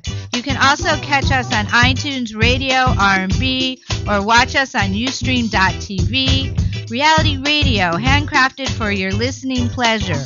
This is LA Talk Live, and we are more than just talk. Hi, this is Starla Quarles, and I'm inviting you to join us every Wednesday from 5 to 6 p.m. for a new show right here on LA Talk Live, The Dialogue, Real Talk, Real People. Join us as we discuss the topics that are relevant to today's generational leaders. So don't forget to tune in to The Dialogue, Real Talk, Real People, every Wednesday from 5 to 6 p.m. right here on latalklive.com. You can also catch us on iTunes Radio R&B, Live 365, Radio Flag, and now Stitcher Radio. Or watch and listen directly at latalklive.com. Reality radio, handcrafted for your listening pleasure. This is LA Talk Live, and we are more than just talk. Hi, this is Tim Alexander. I'm the filmmaker that gave you Diary of a Retired Black Man. I want you to come and join me every Thursday at 5 p.m. for my brand new show, What Would My Daddy Say?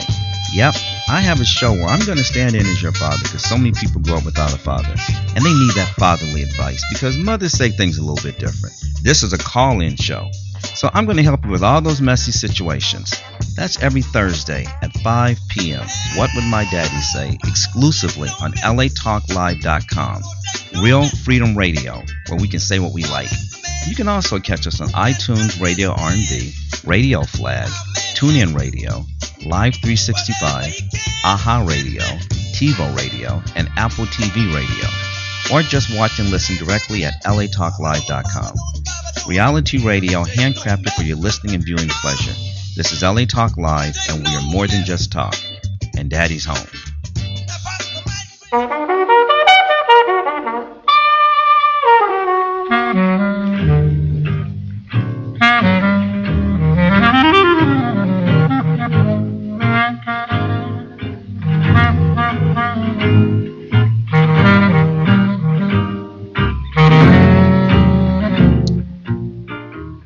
We're back.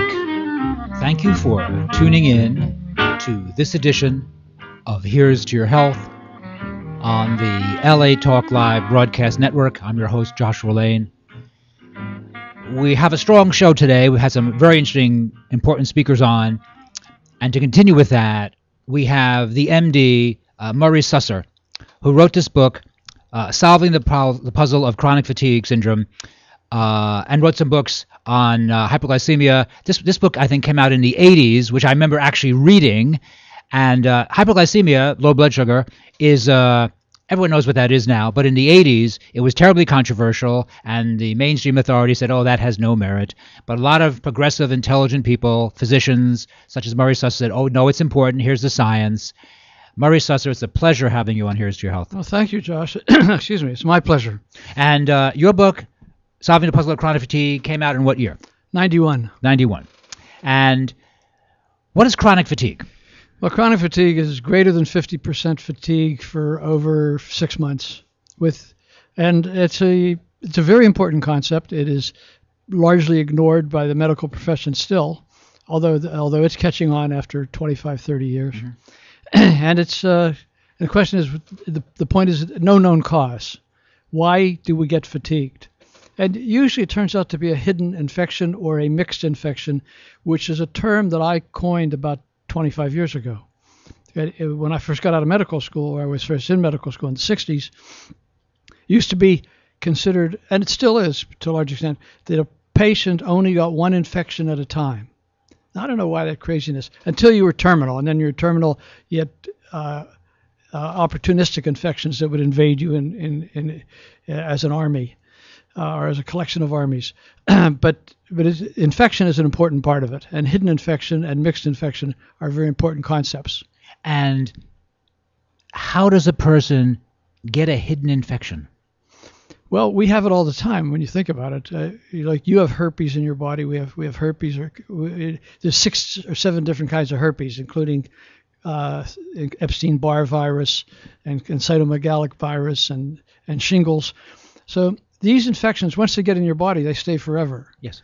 And how we catch it? Well, we catch it in the supermarket. We catch it from friends and lovers, and it's prevalent. And there's other infections too. Now we're learning from Lyme disease. When I wrote this book, we didn't know much about Lyme, right. And I know a lot about Lyme disease now. I've treated a lot of it. And now, excuse me, on Lyme disease, I know Lyme disease is very controversial. Is the official policy of the state of California that there's no Lyme disease in California? I don't think it's the state of California. It's the Infectious Disease Society of America. They feel there's no Lyme in California. A lot of people think that's unfortunately laughable. But or if there is, it's only acute Lyme, and it gets better in 3 weeks no matter what, and you don't have to worry about it because there's no such thing as chronic Lyme, which is nonsense. The only people who benefit from that concept are the insurance companies. They don't have to pay for chronic Lyme treatment. Oh, I see. Right. And so there's some suspicion about that. There was some suspicion about that in Connecticut when the Attorney General put an injunction on the Infectious Disease Society not to publicize this. But that got to be very confusing politically. No kidding. Wow. No kidding. The Attorney General said, you progressives in health weren't allowed to give this information out. It was conflict of interest. That they were putting out information against Lyme disease, and apparently all of them were somehow connected with the insurance industry, and they got a profit. They profited in some way or other from not having chronic Lyme disease exist, and the patients couldn't get treated, couldn't get their insurance to pay for them, and doctors were attacked by medical boards all over the country. There are doctors now who are still fighting for their license for treating Lyme disease. Oh my goodness! So the political aspects of it are very heavy. The treatment, the medical aspects of it, are very, very heavy because Lyme disease is getting harder and harder to treat. When I was treating Lyme disease 15 years ago, it was pretty simple. Somebody would get Lyme, and if you could figure it out and treat it and diagnose it, because the testing is not adequate. But you're saying the Western blot test is not particularly accurate. Oh no, the Western blot test is accurate. What's not accurate is if you don't do it on the right thing. In other words, like a lot of labs won't check all 12 possible bands that you can check. You can check 12 bands, and IGeneX lab in San Jose, you can check all 12. Other labs, they check 2 or 3 bands, and they say, oh, these bands are negative, so you don't have Lyme, and that's not true. I see. So if you don't check if you don't do it right, then you're not going to get a good answer. So the well, thank you for that. That actually seems very important. It is very important. Yeah. It is very important. And excuse me. And so the established ideas that you taught as a young medical student and as a young physician were that a person only had one infection at a time. Yeah, until he was dying, and then when he was in the death throes, then he got opportunistic infections. Well, I happen to think that all infections are to some degree opportunistic. Mm-hmm. The body gets weak, or tired, or stressed, and then an exposure to a bug that normally it would fight off, it can't fight off. And with Lyme disease, the bug has evolved, and 15 years ago you could treat it with doxycycline or tetracycline and treat it for 2 or 3 weeks and they'd get better. Now that doesn't happen so often anymore. Now a lot of people stay sick, and even into years and years of heavy duty treatment with multiple antibiotics, very difficult. And so what do you suggest, since Lyme disease seems to be really kind of a problem? Well, it takes a broad spectrum approach. When I treat Lyme disease, I use a lot of immune system boosters. Sometimes simple things like beta-glucan, which is a mushroom extract. Beta-glucan, I see. A mushroom extract. Yeah, how much beta-glucan do you recommend? Oh, it's very individual. I don't really want to talk about doses. Okay, sure. But you have to individualize, and you have to use large doses. And so beta-glucan is one thing. I mean, there's dozens. There's literally dozens, maybe hundreds if you can include the Chinese herbs. But you could bring a person back, a person who has Lyme, in your opinion, you can make them healthy again with an established protocol. Yep. But my wife had Lyme disease. She got it apparently from a blood transfusion in the hospital. A blood transfusion? Yeah. I did not realize you could get it that way. Well, nobody's checking for it here.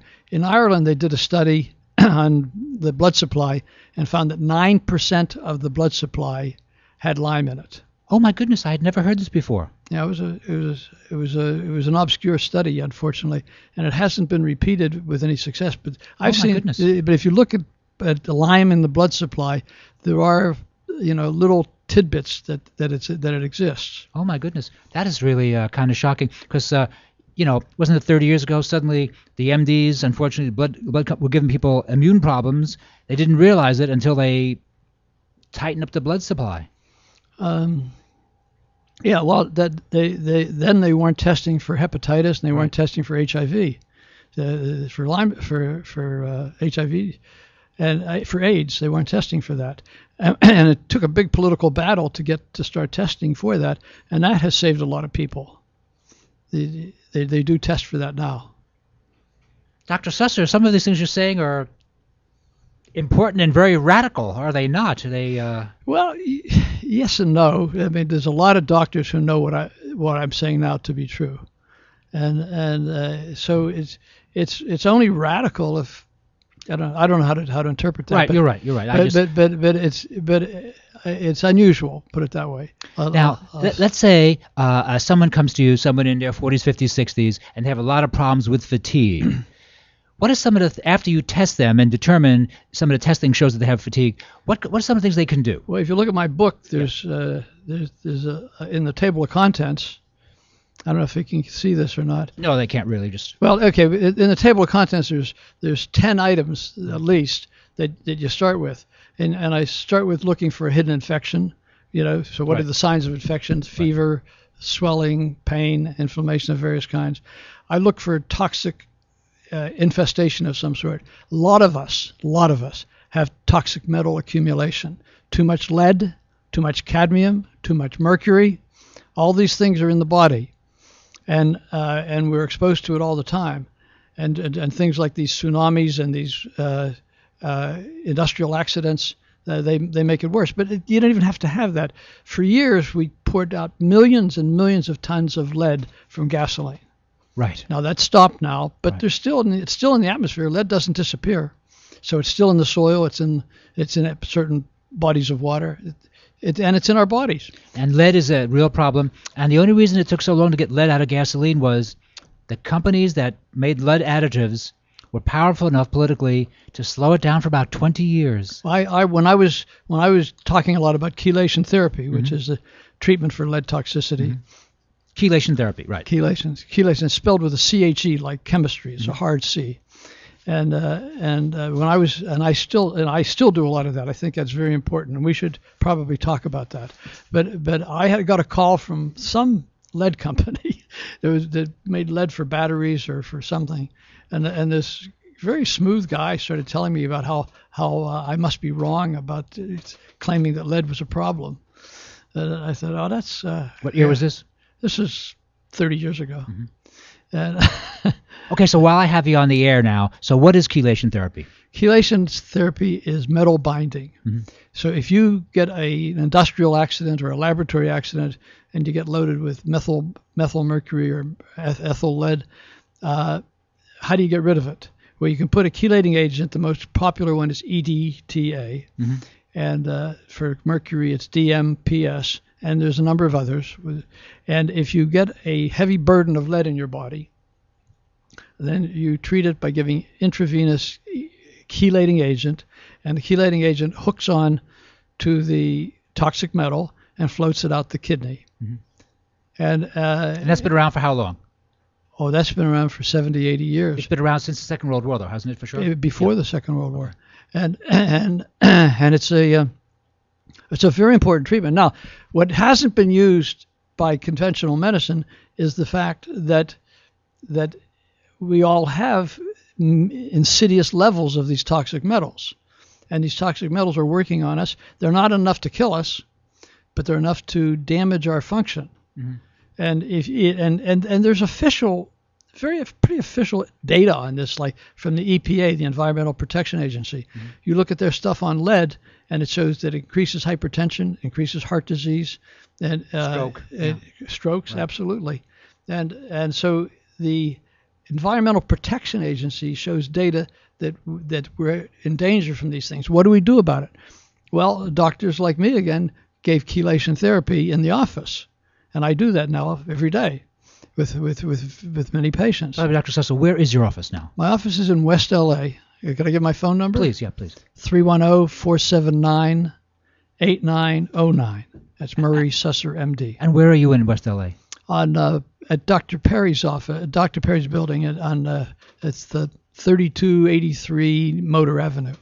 In where again? It's in West LA. West LA. Let me have your phone number once again. 310-479-8909. Now, chelation therapy, it's been around such a long time. Doesn't insurance pay for that? No, not for the chelation we're doing, because that's considered experimental. Oh, I see. If you get an industrial accident and you're loaded with lead and mercury, that's when it starts getting to the lethal range. Right. Then they pay for that. I see. Then you have to be hospitalized, and that. But what we're doing is we're doing an intermediate level of lead. Does it mean anything? Oh yeah, it absolutely does. I can give you lots of incidents of like a patient I had was a banker. He was a young, hotshot banker, and steel trap memory, and really terrific. Losing his memory, and I did a chelation. I did a hair test to screen for lead toxicity, and the hair test came back loaded with lead. And I said, "Why is this? Why did you?" And it turned out that he was prematurely gray, and he was using one of these hair dyes, and the dye was loaded with lead. And some people absorb it through the skin. Not everybody. But he absorbed it through the skin on his head. Let me ask you a question about hair analysis. Some people criticize it and say that it's only accurate for determining heavy metals. Is that your position? Not only, but I think predominantly that's what it's good for.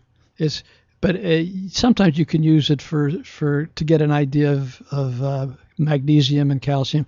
But no, I use it primarily for heavy metals. And this particular young man who was coloring his hair, did he listen to you and stop coloring his hair with that item? And he recovered? Absolutely. And he got chelation, and his memory came back. He was starting to lose it. He was emotionally distraught. He was losing his work, mm-hmm. and he was losing his powerful position and his bright future.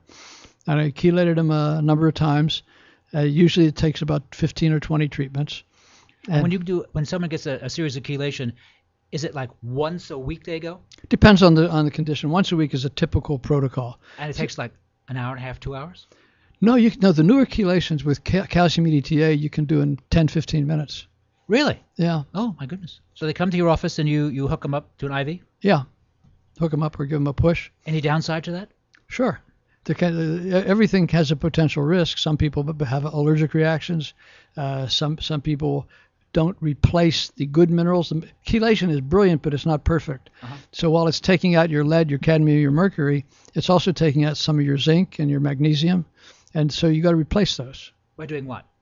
Take oral zinc, oral magnesium, and we put some zinc and magnesium in the chelating process, mm-hmm. so they get it intravenously as well, and trace minerals.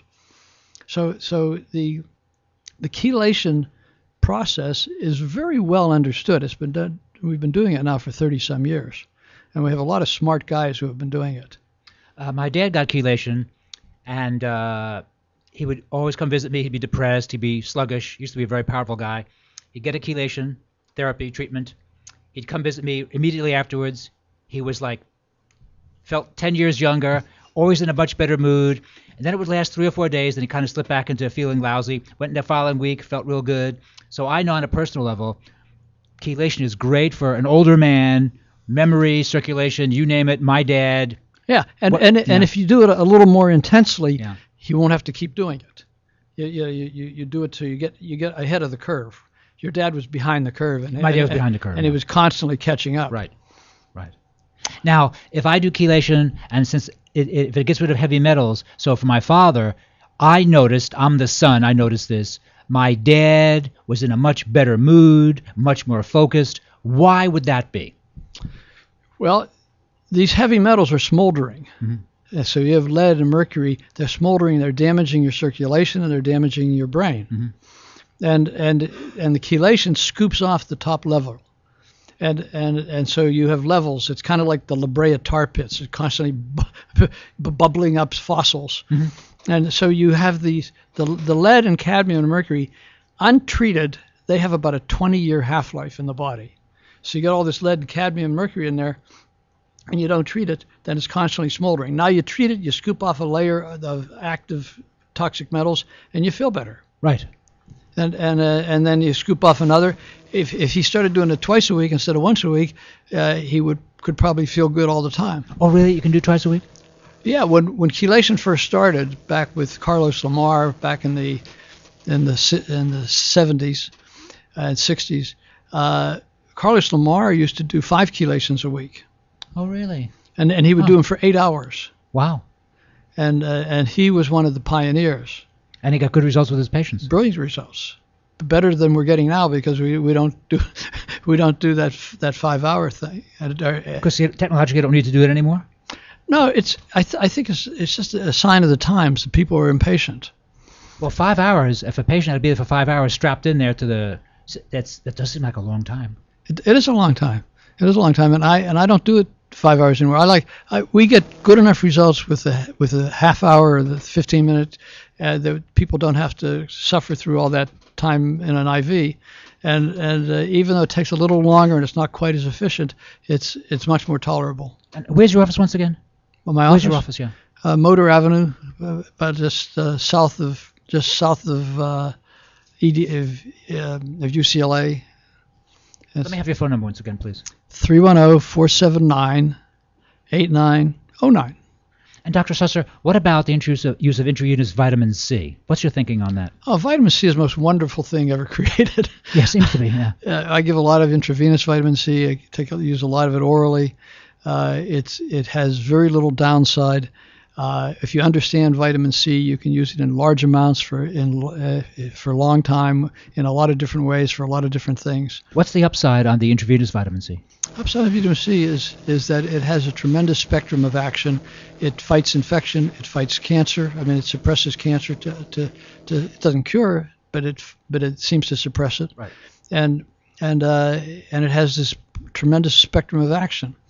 The downside is that it can hurt your veins, if you're taking it intravenously. If you're taking it orally, you reach a point where you get loose bowels and other GI disturbance. This is not harmful, right. But it's annoying. But it's also a potential therapy for people who have constipation and bowel problems. Right. Sometimes you can cure it with vitamin C. Right. Yeah, I know Robert Cathcart in his 70s was using something up to 100 grams a day, right? Cathcart bowel tolerance. Yeah, the Cathcart test of bowel tolerance is famous in nutritional circles. And do you think that people really get loose stools? I talk to people all the time, and they say, "Oh no, we take 35 grams a day, nothing." Well, once you get saturated, it's very individual what your needs are. When I first started taking vitamin C, I could take large amounts. As I saturated my body, I got so that if I just took 3 pills a day, I would get bowel problems. So, in other words, I only needed 2. You would say that. You're a healthy guy. You take care of yourself. I'm 79. Yeah, you look good. You look good and powerful for 79 and youthful. Yeah, well, I feel good because you follow these ideas. I follow what I preach. I do practice what I preach to a large extent. What about food? What should people eat and what should people try not to eat? Well, the big thing that looms real quick is sugar. Right.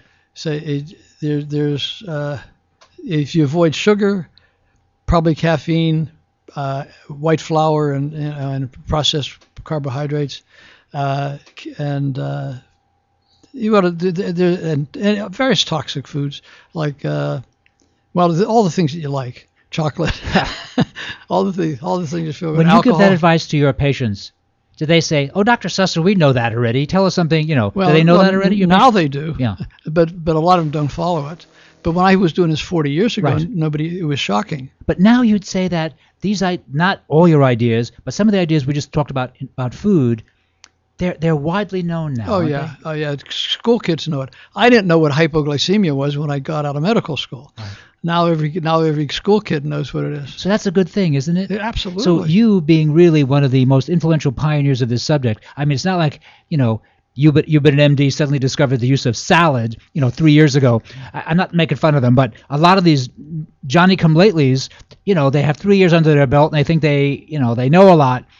But you must be happy that indeed you've lived long enough to see that the ideas that you really had to fight for 30, 40 years ago, no one fights you. Everyone thinks, well, Murray, tell us something new now. It's very gratifying. Yeah. It's very gratifying.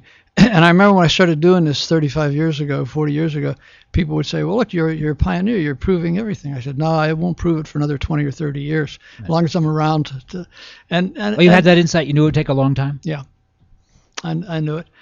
Because I saw the handwriting on the wall. I saw the opposition that I got from conventional thinkers in the box. You got to get out of the box.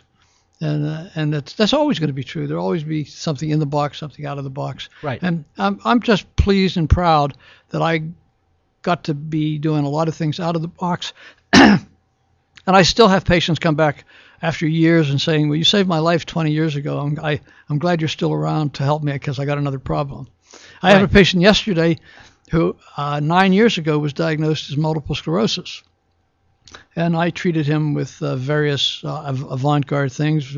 I found out he had toxic metals, and I chelated him. And he was fine for 9 years. Now he just had a relapse, and he came back to see me. And so now we live in California. People grow grapes around here. They grow strawberries. There's a lot of spraying around, even in relatively populated areas. Can you help get rid of some of that through chelation? Yeah. I think with oxidative therapies, things that cause oxidation, and vitamin C. That's vitamin C is very strong in that area. So yeah, you can help that a lot, and proving that it's there is what's hard. How do you prove that these things are in the fat? You don't. It's hard to measure them in the bloodstream unless something acute. The airplane flies over and sprays, and then you run and take the blood real quick and see what's in the blood. Right. So it is difficult to determine. What about eating food, for example, eating protein? What type of proteins do you think are desirable to eat, and how often should we eat them? Well, the recommended allowance of protein is about 60 grams a day or 2 ounces. 60 grams. And do you think that's a good number for you? I think it's a decent number. It's going to be individual. If you get into the stuff that I'm trying to think of his name. He was a dentist who. Hal Huggins? No, the one who did the cancer with the pancreatic cancer. Yes. He worked on Steve McQueen. Yeah. Right. I'm just drawing a blank on his name, but it's very moment too. Yeah. Right. But anyhow. That was in the 70s. Yeah. That was, One Answer to Cancer. That was his book, wasn't it? What? His book was One Answer to Cancer? Yeah. What the heck was his name? It'll come to us. It was a little bit of a crazy dentist, but he had pancreatic cancer and he cured himself with diet. Mm-hmm. But his diet information showed that there were some people who should be pure vegans and never touch animal food, and there's some people who should eat almost all animal food and touch very little vegan. Right. And it's a spectrum. It's a spectrum that goes from one end to the other. And so it's just hard to say what's exactly. William Donald Kelly? William Donald Kelly. Thank you. Thank you. William Donald Kelly. I remember reading him in the 70s.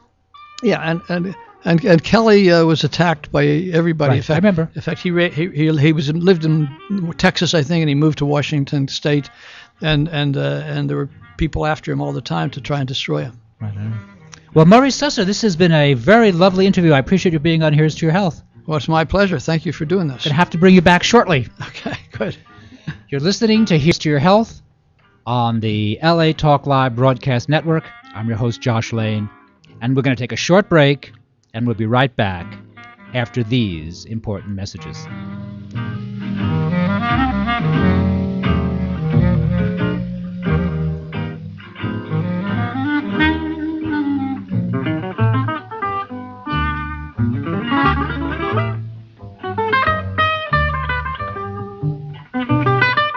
Thank you for tuning in to LA Talk Live, reality radio handcrafted for your listening pleasure.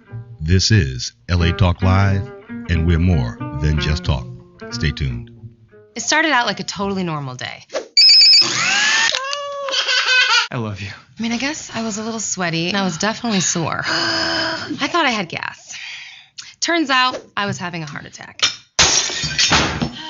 Heart disease is the #1 killer of American women. So now I take care of myself and tell the other women in my life to do the same. Make it your mission to save your life and the lives of the women you love. Find out more from the American Heart Association at goredforwomen.org. Hey everybody, it's your man Sabir Bey back on your airwaves, inviting you to join us every Tuesday, 3 p.m. Pacific Standard Time on the Sabir Bey Show, discussing history, law, and hip-hop. Every Tuesday, 3 p.m. Pacific Standard Time, the Sabir Bey Show, exclusively on LATalkLive.com. You also can catch us on iTunes Radio and R&B, Live 365, Radio Flag, and now Stitcher Radio. Or watch us and listen directly at LATalkLive.com. Reality radio, handcrafted for your listening pleasure. This is LA Talk Live, and we are more than just talk. Hi, this is Dr. Levi, your fitness doctor, making a personal house call, inviting you to join me Wednesday at 10 a.m. Pacific for my all-new show, The Dr. Levi Show. Join us as we discuss fitness, health, and well-being, including emotional and spiritual health. So don't forget to tune in to the Dr. Levi Show every Wednesday at 10 a.m. Pacific, exclusively on LATalkLive.com and the Talk Live Broadcast Network. You can also catch us on iTunes, Radio R&B, or watch us on Ustream.tv, or catch us on the Live 365 network, and now on Radio Flag and Stitcher Radio. Reality radio handcrafted for your listening pleasure. This is LA Talk Live, and we are more than just talk. Hi, this is Elena, inviting you to join me every Wednesday at noon for Elena's Beauty Talk and more, exclusively on LA Talk Live. You can also catch us on iTunes Radio, R&B, or watch us on Ustream.tv. Reality radio, handcrafted for your listening pleasure. This is LA Talk Live, and we are more than just talk. Joshua Lane, member of the board of directors of Dr. Ann Wigmore's Hippocrates Health Institute, Josh Lane was part of the Dr. Ann Wigmore team that brought wheatgrass, sprouts, and raw foods to a worldwide audience. And now the host of Here's to Your Health on LA Talk Live, Joshua Lane.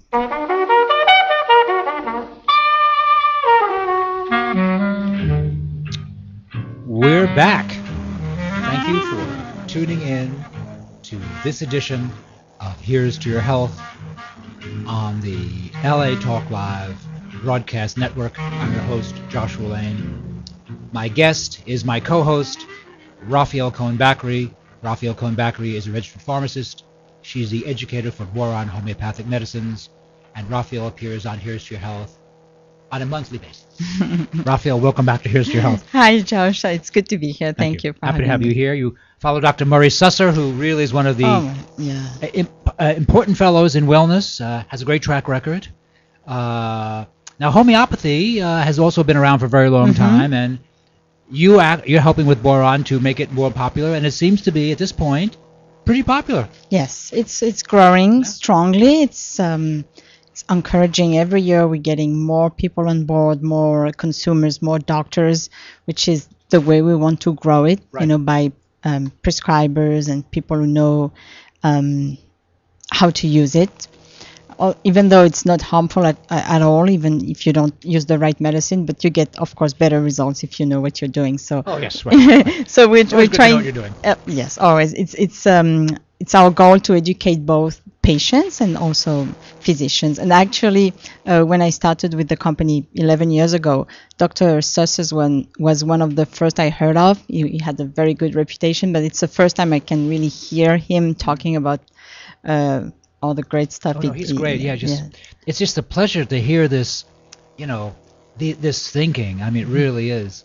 Now, whenever you're on the show, we talk about these specific remedies, how they make very specific claims, what they do, and the reason they can make claims is because these are sold as these are sold as medicines and regulated by the FDA as drugs in the United States. Yes. Right. Okay. As opposed to herbal supplements,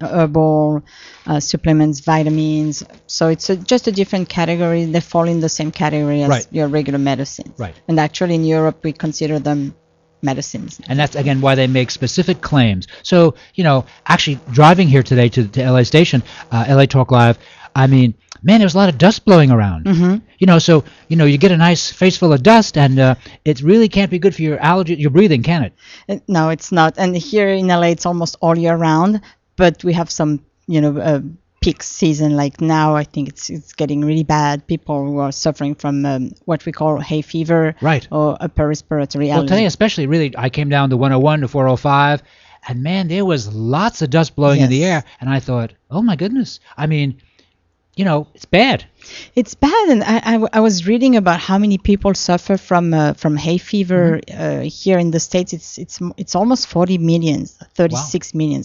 So it's a lot, and I don't suffer from allergies, so I don't really understand how bad it can be. But I know people get all those symptoms. It's very tired. They feel very tired. The tears, the runny nose, the sneezing. But the problem is that it can lead to like infections. Right. So that's why you want to treat it, not leave it this way. And plus, it's very tiring. You have those headaches. Again, it can turn into a sinusitis. People usually know when they feel the first symptom. They know, it's not going to be good, and they cannot sleep at night. So it's a lot of issues, and there's very little you can do, unless you stay indoors with your air conditioning on. Right. But it's everywhere, obviously. Well, let's say a person's been out, they've been walking, they've been playing ball, whatever, they've been outside, and they think, oh my God, I inhaled lots of stuff. What can I do? Well, first of all, if you can, it's better not to go outside really playing in the, in the grass or under trees if it's, dry and windy. But if you did, take a shower to remove everything all the pollens you can, and then there are a lot of medicine that are available, at the pharmacy, OTC or prescription medicines. They have a lot of downside. They don't really treat the allergies, so you get a lot of other issues, like you can get drowsy, you have those dry mouth, or right in the med. So right. Interactions with your other medications. They're also contraindicated. A lot of them are contraindicated if you have glaucoma or heart problem, liver problem. So there are a lot of people who cannot really treat their symptoms with what we call conventional medicines. Right. It's also for children under 4. Nothing can be done with regular medicines because the FDA changed the regulation. They said all the decongestion and antihistamine shouldn't be given to small children. So you're left with very few options. But one of the great options we have is homeopathy. This is, I would say, it should be the first line of treatment because of all the problems you're getting with the other antihistamines or decongestant, even steroid nasal sprays. Mm-hmm. So this is very safe. Like we always say, it's very safe. It's easy to use. Mm-hmm.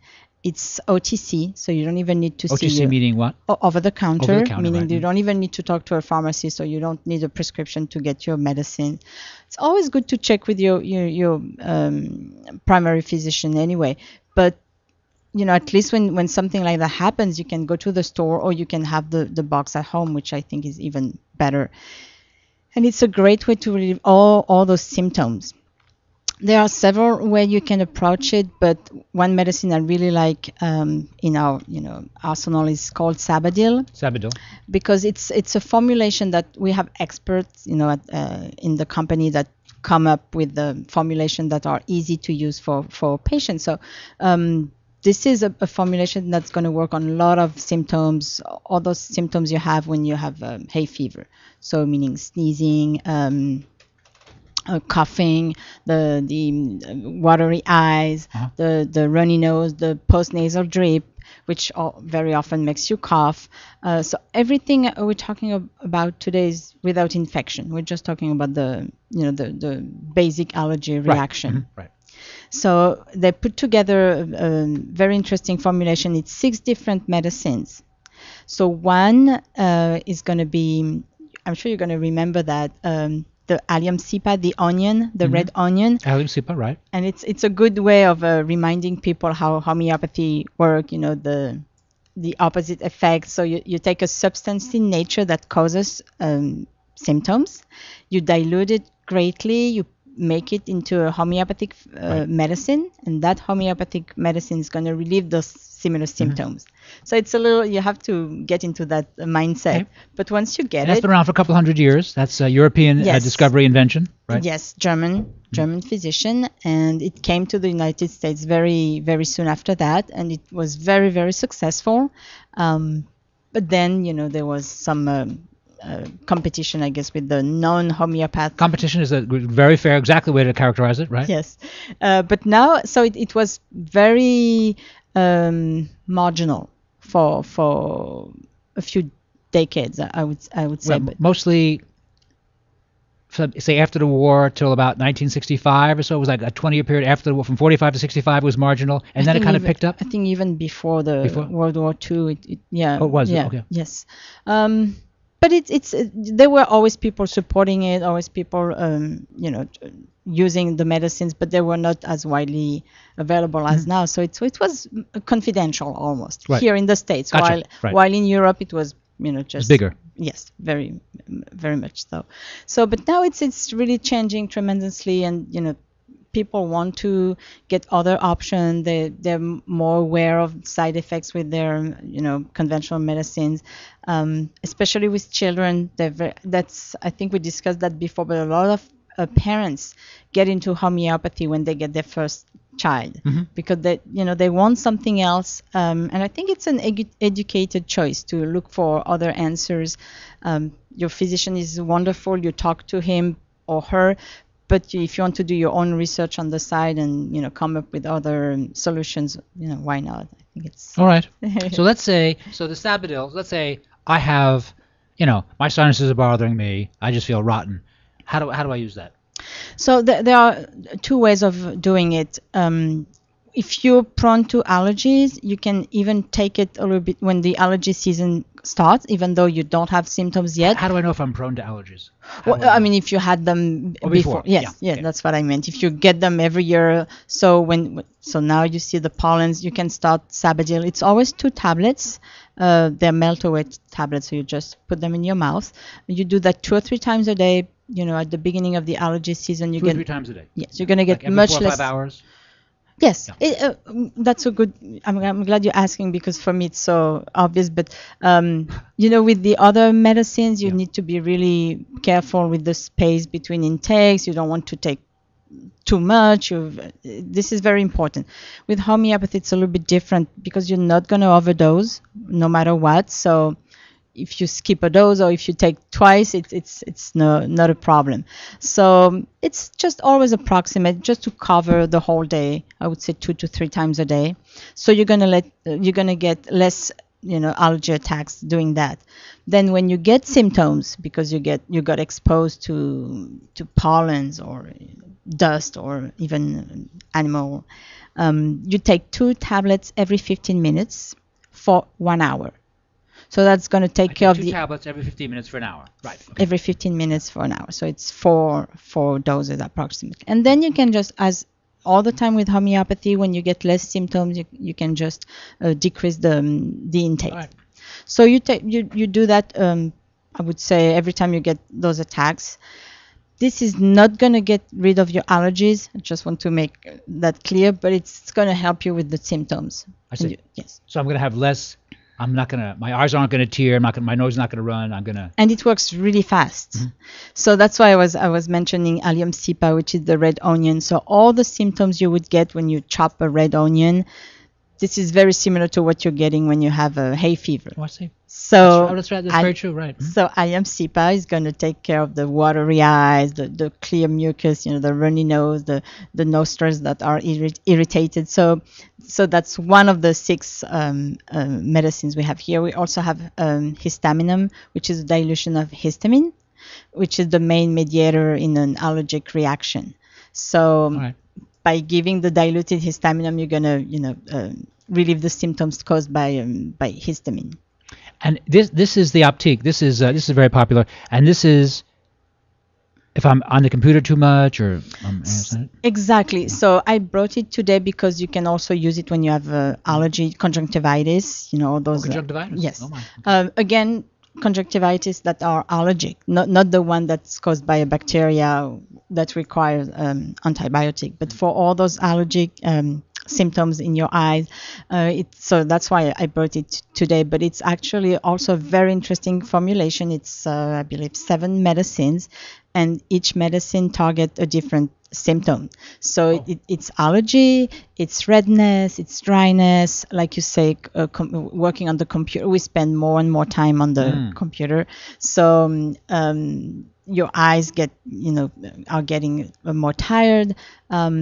So there are things you can do. You can try not to, focus on the screen all the time. But we all, I tried to do it, but I forget after 2 minutes. Yeah, right, exactly. We know it's a good idea, just not doing it. Right. So that's a good. Actually, I have a little story about Optique. We were with my colleague from Boron. We were, I think it's a month ago, maybe 6 weeks ago. We were at the Dodger Stadium for a baseball game, my first one. Oh yeah, good for you. Yeah, good for you. So we were early. We worked, we met with the players. We talked to them about our medicine. It was a little. Oh, you met a few players? Yeah, it was an event organized by the Dodgers, so players could come and know about our medicine. That's very cool. They're usually very popular with athletes because of all the the good effects, but also no non-doping, right. non-drowsy, So they love those medicines. So we had great success with the meeting, and then we were early to go to the game. So we stayed, outside in the garden. It's beautiful. So and we see 2 reporters approaching us. So they were looking for fans to talk about the game. So I was like, well, I'm sorry, I've never seen. No, I cannot. I'm not a fan. No, but that's great. Yeah, please. So we did our little piece. It was very cute. And then the reporter asked us, "Oh, what are you doing?" So we explained everything. She said, "Oh, I love your medicine." She knew, I would say 4 or 5 really well. She said, "Oh, Silocoxinum, I love it. Arnica, I rub it on my leg." So it's very nice. And then she said, "Oh, do you have anything for red eyes?" I said, "Well, why?" So because on TV you need those, it's like the white teeth, you need the white eyes. So she said we put those vasoconstrictive eye drops. So what they do, that just vasoconstrict the little capillaries in your eyes, so your eyes don't look as red. Oh, that's a little secret of TV. Well, it's a lot of people use it, but it's not really good, because if you use it if you use it very often, you can get, when you stop, every time you stop, you can get what we call the rebound effect, which is the capillaries are going to vasodilate even more. So you're going to need the eye drops even more often, and it doesn't treat anything. It just hide the redness of your eye. I see. And you get even more, and it's not very pleasant. It's dry. So, and she was asking. So I said, well, no, you have to try Optique. It's very different. It's not going to do anything to your capillaries.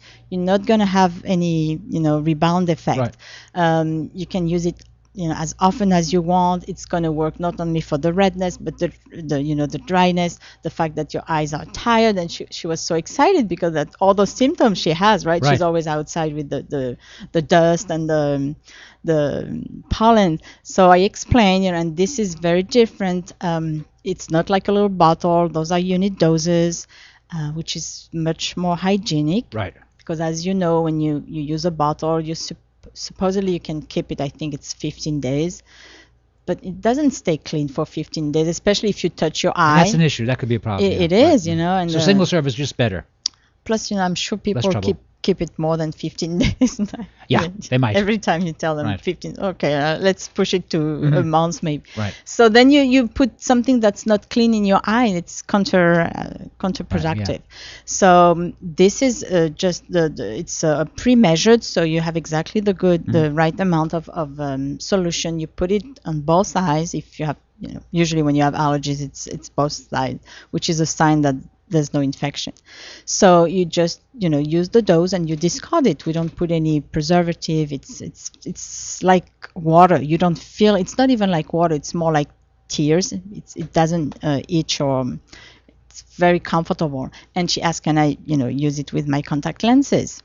So my advice is don't put it when you have your contact lenses on, just because I usually don't want to put anything when I have contact lenses on, but it's totally compatible, as opposed to a lot of eye drop that once you put it on, you cannot put your contact lenses on. Oh, I see. So she was excited. I still need to hear from her. It was very recent, but I think she's going to find it much more natural and much more comfortable than those vasoconstrictive eye drops. So that's a eye drop we really like a lot. Yes. Well, and also, so meeting the Dodgers. Did the Dodgers win when you saw them? Did they win? They did. Yes. Okay, yes. That's always good when the Dodgers win. So now you've mentioned that in Europe, the athletes all use Arnica Montana when they get kicked around on a soccer field there. So what about the Dodgers? Are the pitchers using Arnica Montana? Is anybody using Arnica and said, oh my God, Rafael, this is fantastic? That was very interesting, actually. We do that a lot. We talk to a lot of celebrities and athletes, and we were just expecting them. That was my first time doing it. We were expecting them to go, oh yes, my elbow and this, and they were I think they wanted to play like tough, like no, I'm okay. I see. But my wife needs it. Oh, I see. Oh, their wife needs it. So it was always the wife, and one guy was really nice. He said, because I asked, do you use Arnicare gel?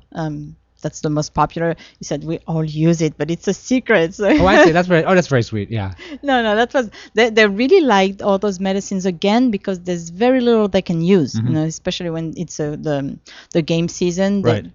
They cannot take anything because it interacts with the test, and or it makes them drowsy, and this acts really fast, which is the nice thing. A lot of people think, oh, it's natural, it's not going to be as effective as my prescription drugs, but this is not true. It works really fast. Okay, so let's just talk about Arnica Montana, which is a very important item. So that is, if I'm Sandy Koufax and I'm hurting my arms all the time, I could theoretically put Arnica Montana on my arms, and it does help to soothe them. Yes, I would also take the pellets right away. That's what we see on TV when you look at a soccer game in France. You see all those players. They take the pellets, and it's quick. It's even quicker than putting the gel on, and it works all over your body. So if you hurt in several places, it's easier. But definitely, if you have time to put the gel on the actual area where you got hit, it's. All right, so let's say a soccer player has just finished a game, and he's gotten beaten up a little bit, and how does he use Arnica for the next 4 or 5 days when he's trying to mend? I would use 5 pellets of Arnica 3 times a day. That's for the the overall action all over the body, for muscle soreness, for swelling, even cramping, if they have joint pains. So it's a good regimen. I would do that for 5 days. I know even the doctors told us that some of their physical therapists, they use Arnica gel or Arnica cream to massage them. So it's not only the massage, but it's also nice. Yeah, the athletes these days, they really wellness guys, aren't they? It's not like it was 30 years ago when they used to, supposedly drink before a game or something. It's just like absurd. Now, not all of them, but a lot of them really are paying attention. I think they want to last, and they want to last, and they recognize this as a therapy. Yeah, I think the men, Mickey Mantle from my era, a fantastic ball player. He did so much drinking. He's even said it kind of shortened his career by more than 5 or 6 years. I don't think the young ones do that. Do they do that anymore? They just realize that's just a bad idea. And plus, I think they want to be in a good shape when they retire. Right. Also, but you're very right. They're very much aware, very open, which I was really surprised. I knew the Hollywood people are really into wellness. They talk about it all the time, but those guys were really, not only the players, but we even had the general manager. He came and he said, I could be your spokesperson. I love you. That's very nice. So it's very encouraging because I know kids relate to those oh yeah, athletes, they do. Yeah, and they're important. It's for us, it's very important. That's why we put a lot of effort educating those people. But I was very pleasantly surprised. They're listening. They even told us, "Oh, you told us that last year." Yes, I tried. Yeah, It's there was one guy whose wife had a lot of allergies, and he said, "I want to try this because she tried everything else, and nothing really worked." And she's like always in a fog. She's tired by her medicines. Right. You know, they had little kids. You cannot really, you know. They got to pay attention to the kids. Yeah. Yeah. So we'll see. We'll see next year, hopefully. That's very cool. Yeah. Now, what about talking about kids? What about the calendula gel? How can I use calendula gel for athletes? Let's say I'm playing golf. You know, I'm out there, 18 holes out there for 4 hours, whatever I'm doing. Can I put calendula on my hands and face? How do I use that? Calendula, it's a little bit different. For athlete, I like it on blisters. Oh. Especially the calendula comes in several presentations, but the gel, that's really nice on blisters because it dries up a little bit. You know, the water that's inside the blister. You can use it. I don't use the gel a lot, to tell you the truth, because it's a little bit drying. I see. I like the ointment and the lotion. I see. A lot for any kind of skin irritation, chafing, sunburns. It's something that's very healing. So that's how they can use it. Every time the skin is damaged or irritated or sensitive, even some allergies, dryness. It's like a staple medicine. I think it's as interesting as arnica, but it's not as the reputation of calendula is not done yet. But it's growing. A lot of my cancer centers use it to prevent radiodermatitis. So it's like everything we do. It's growing slowly but surely, and I think it's more durable when people experience the medicine and they see results, and they're just word of mouth. And right. So it's growing this way. It's very That's impressive. It's nice to see the Dodgers and have them decide that your material makes sense to them. That's always very pleasant. It's nice when people really think your ideas have merit, and especially the Dodgers, because they have to take good care of themselves, and they're so famous and they're so affluent that it's hard to talk to them because everyone's talking to them, so they have to protect themselves a little bit. So they kind of have to step back from you a little bit. But it's nice to know that they know about arnica, that they are, many of them, paying a lot of attention. And actually, I was surprised that they were so approachable, because I was under the impression that they wouldn't want to get to. Well, of course, it's an event that's coordinated with them too, so they agree. But they were very willing to share what they thought. There was.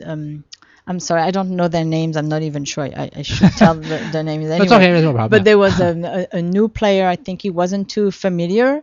So it's always harder for us when people are not familiar, because you have to educate them on what homeopathy is, and you have very little time. So it's more comfortable with people who already know and have used, because they can tell a story. But this guy was like, I think I'm coming down with something. I'm not sure he was playing that night, but he was playing soon, right? So he said, I'm tired, I don't know what to do. So we explained the oscillococcinum, and he was like, yes, I want to take. He took it, on the spot. We got a picture. So oh, good. Yeah, I think they also talk to each other, and if they have good experience with something, that's how they trust the medicine. So it's very. What does homeopathy have for really bad pain? Let's say an older person, say an arthritic hip or knee or back. What can they use for that? What else have you got? So this is how homeopathy works. Arnica is something that's going to work on everybody. Every time there's pain, inflammation, joint pain. So that's something people with arthritis definitely should take. They should take it every day. Right. It's not going to cure the arthritis, but it's going to really help with the pain and the inflammation, the fact that it's swollen and tender. But then you have a lot of medicines for joint pains. But the goal of someone who's trained in homeopathy, or even a patient who's a bit more savvy or wants to treat themselves better, you have to match the medicine with your symptoms, because not everybody, we don't have the same symptoms. Right. So they're going to be able to find the right medicine for the exact pain and the symptom they have. So there are many. Well, Raphael Cohen-Bakri, how do we get in contact with you and Boiron Homeopathic Medicines? The best thing is our website. It's www.boironusa.com, BOIRONUSA.com. We have a blog, and there's a medicine finder, so very easy to get information. Well, thank you very much. Thank you. Thank you. Been chatting with Raphael Cohen-Bakri, my co-host on Here's to Your Health. I'm your host, Josh Lane. We're going to take a short break, and we'll be right back after these important messages.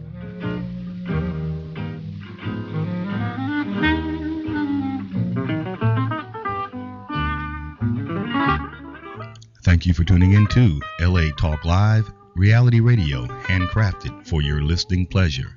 This is LA Talk Live, and we're more than just talk. Stay tuned.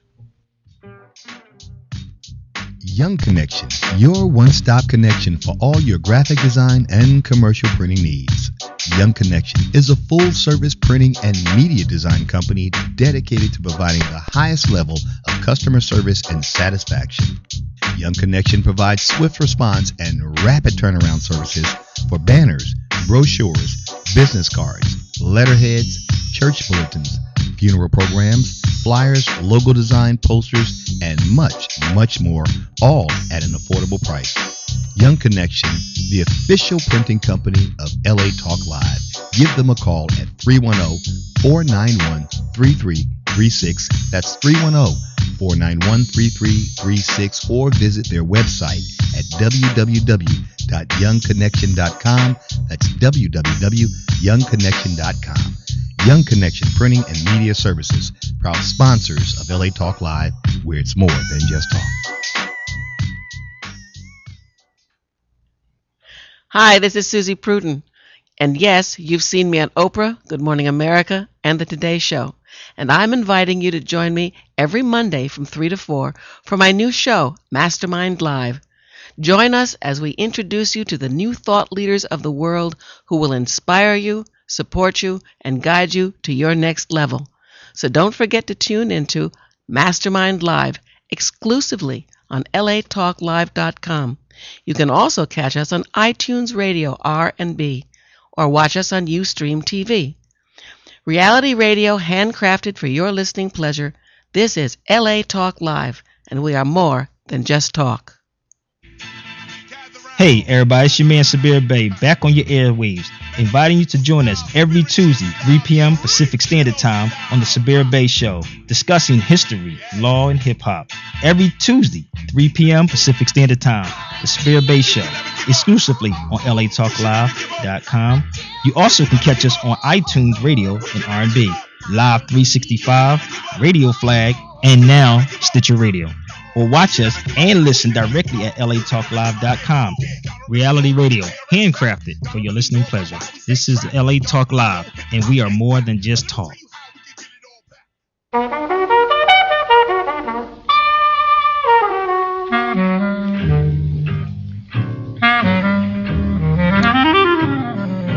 We're back.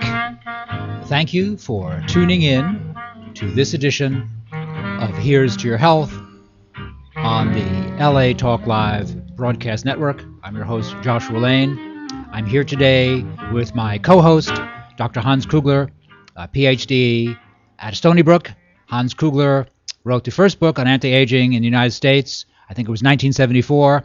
One of the most influential thinkers on wellness working today. My guest and co-host, Dr. Hans Kugler. It's always a pleasure to be here. Hans, it's fun to have you on the show. And there are things happening out there that's just amazing. The reason why I wasn't here the last couple of weeks, I reconnected with Arnold Schwarzenegger, right? Arnold Schwarzenegger, our governor, former governor. Right, yes, and Harrison Ford. And I used to be on tour with Arnold many years ago for our books.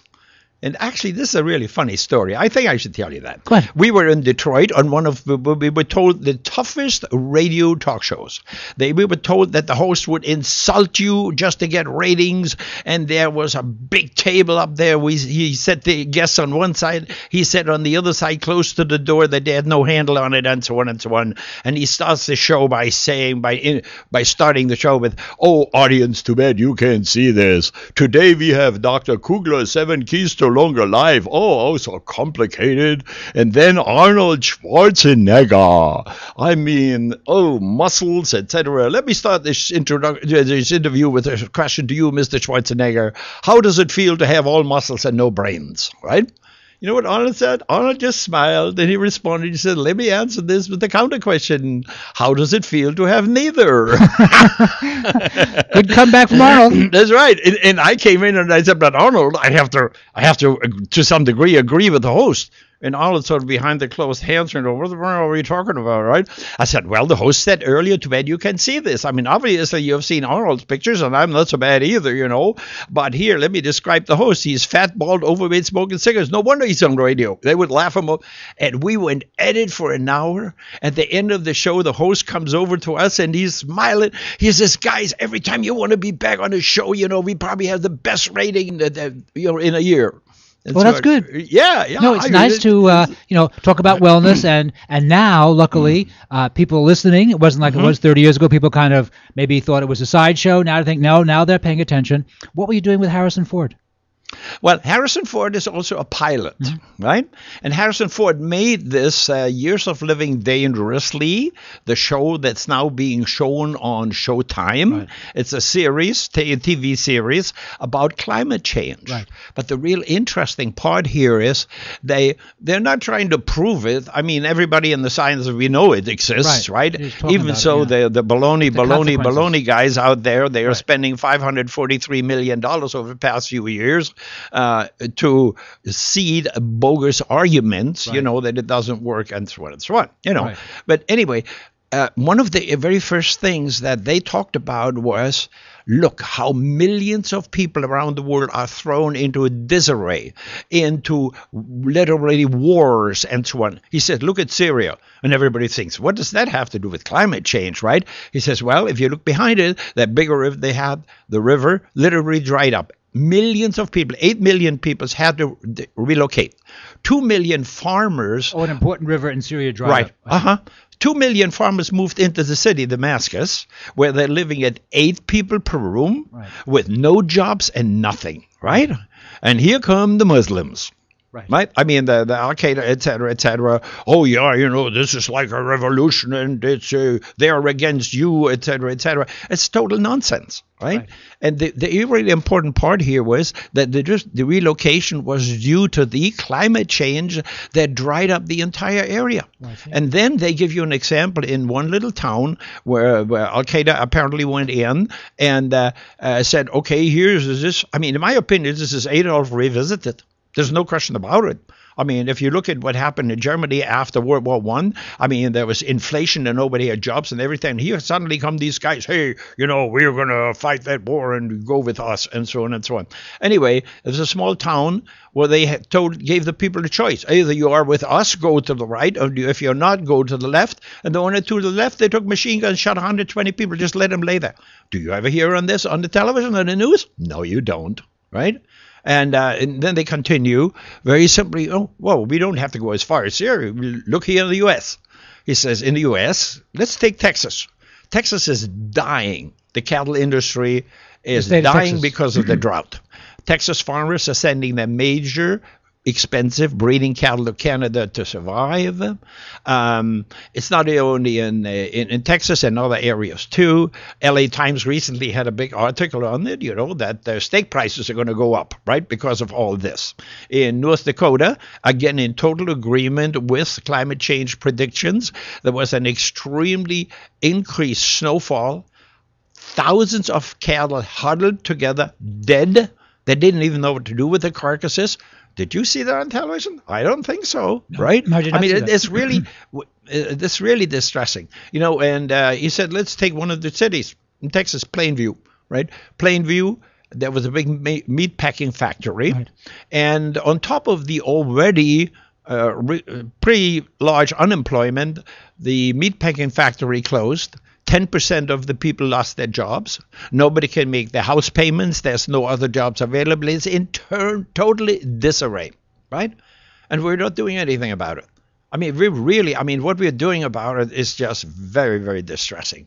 And on the other hand, thank you to Arnold and other people coming in and making this, and then organizations 350.org, and there are some others that are really bringing out what group is that? 350? I don't know it. 350.org, right? It basically talks about climate change and why it is real and how it is real and so on and so on. That's basically all what's going to be in my coming book, right? What book is that? Nuts to the Climate Change Denialists, Aha, right? okay.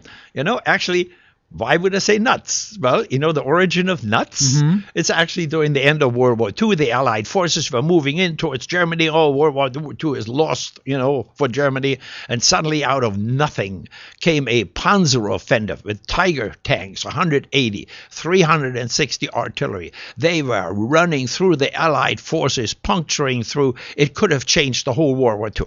Because at that time, Germany had also built an airplane called the Messerschmitt 262, the first jet airplane that was so fast and successful when Allied bombers came into Germany from England. One airplane alone shot down as many as 16 bombers, and they couldn't even catch it because it's so fast, right? Wow. So anyway, and the German commander, Panzer commander, there was a unit in northern France, U.S. unit. They just came back from battle, totally surrounded by the Panzers, and the German commander sent a message to them, General McAuliffe. I find military history very fascinating. So anyway, you know you're surrounded, you know you're outnumbered, let's avoid bloodshed, give up. And while the general was standing there, and he says, oh, nuts, what am I going to tell them? One of his colonels said, well, you know, your first response was pretty good. And so the only response that he sent to them was nuts. Nuts, right. And the officers in this town, they knew how important it was to delay that German offensive. I mean, that was the only time when an entire unit received a citation for valor and so on and so on. And the whole offensive fizzled, and we know what the end was, right? And so on. So anyway, so then you start, I go back and forth, and I mean, really just demonstrating what it is. You know? Now, also, let's talk about this. You're one of the scientists. You have a PhD at Stony Brook in what subject? Yeah, Stony Brook. What was your major? What was your chemistry? Actually, organophosphorus chemistry, so biochemistry. All right. So you have a great background. You also were a researcher for Standard Oil of Indiana. Right. So you have a great background in science and in commerce, American industry. Right. And so when Snowden leaked the tapes on Snowden leaked all those tapes, he leaked tapes on the chemtrails, which a lot of people had been dismissive of, saying, oh, there's no science behind that. But the Snowden tapes, and you've mentioned this before in a previous show, but has there been any more updates on? Totally. It's becoming more and more clear that this is real. As a matter of fact, strangely enough, the big financial interests working together with the government and in cahoots with some of the members of Congress, right? Like when I was teaching at Roosevelt University in Chicago and also El Camino College here, and we got a little bit into environmental issues and government, and important people were making decisions that just didn't make any sense at all. I used to tell my students, I say, look for the money. Seems like a good idea. Look for the money. Right. So Hans, on chemtrails, what are they spraying? And what's the purpose? What are they spraying that you know scientifically? Lithium, barium, strontium, some other chemicals. They seed this up there. It looks like a jet airplane with a condensed stripe behind it, but sometimes when you look at it, it's not just one. There's up to six of those, and they're trying to lay a pattern to prevent sunlight from hitting the ground, right? And to what's the reduce rationale? absorption. It's a total nonsense. I mean, it is total pseudoscience. There's already documented evidence available on the internet. You just have to look. That when these chemicals do a little bit due to changes in temperature, when they actually hit the ground, they will literally destroy forests. They will destroy crops. And obviously, that will give Monsanto another excuse to make, chemical resistant foods, right?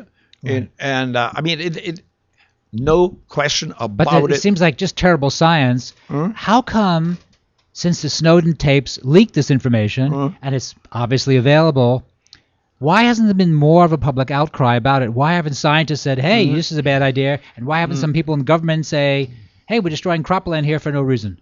That's why I like to be here with you on the show. You got some good ideas. No, I'm asking you why. Everybody has. Yeah, why? we did too. We were asking that question.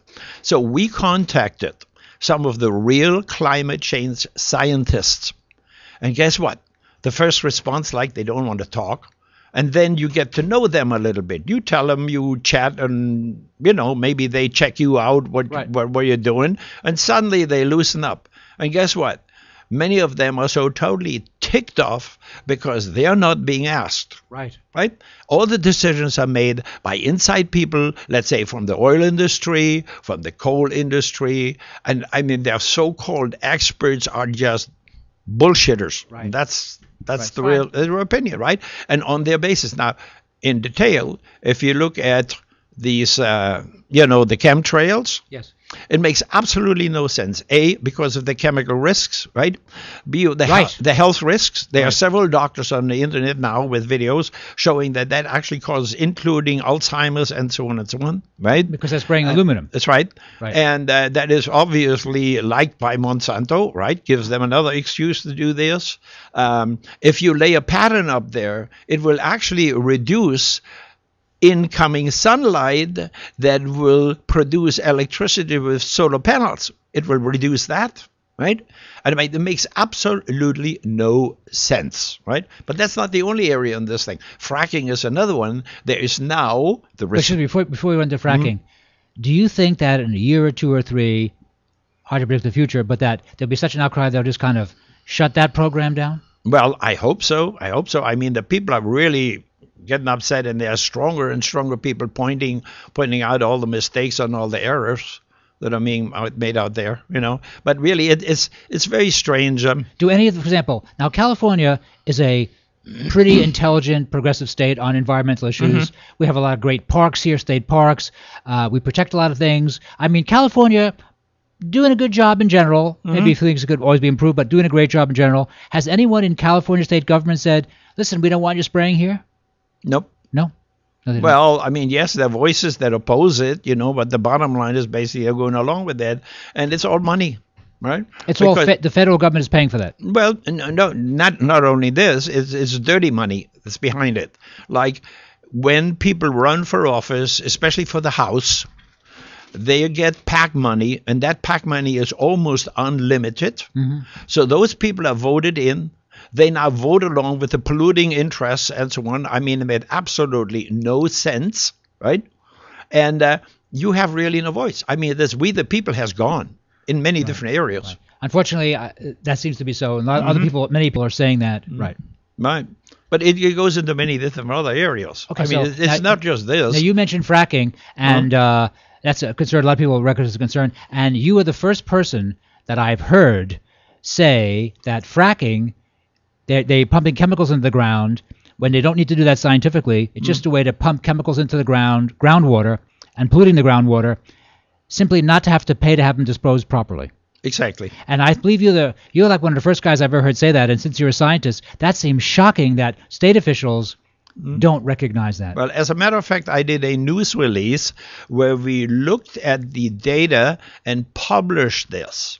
And I challenged them. He says, I will argue with anybody and any official media. Nobody came forward and does that because they don't have any. They don't have any leg to stand on. Right. Now, here's the thing. I worked for Standard Oil of Indiana for a while. And I know how the oil company works. Naturally, they want to make money. I mean, any industry wants to make money, right?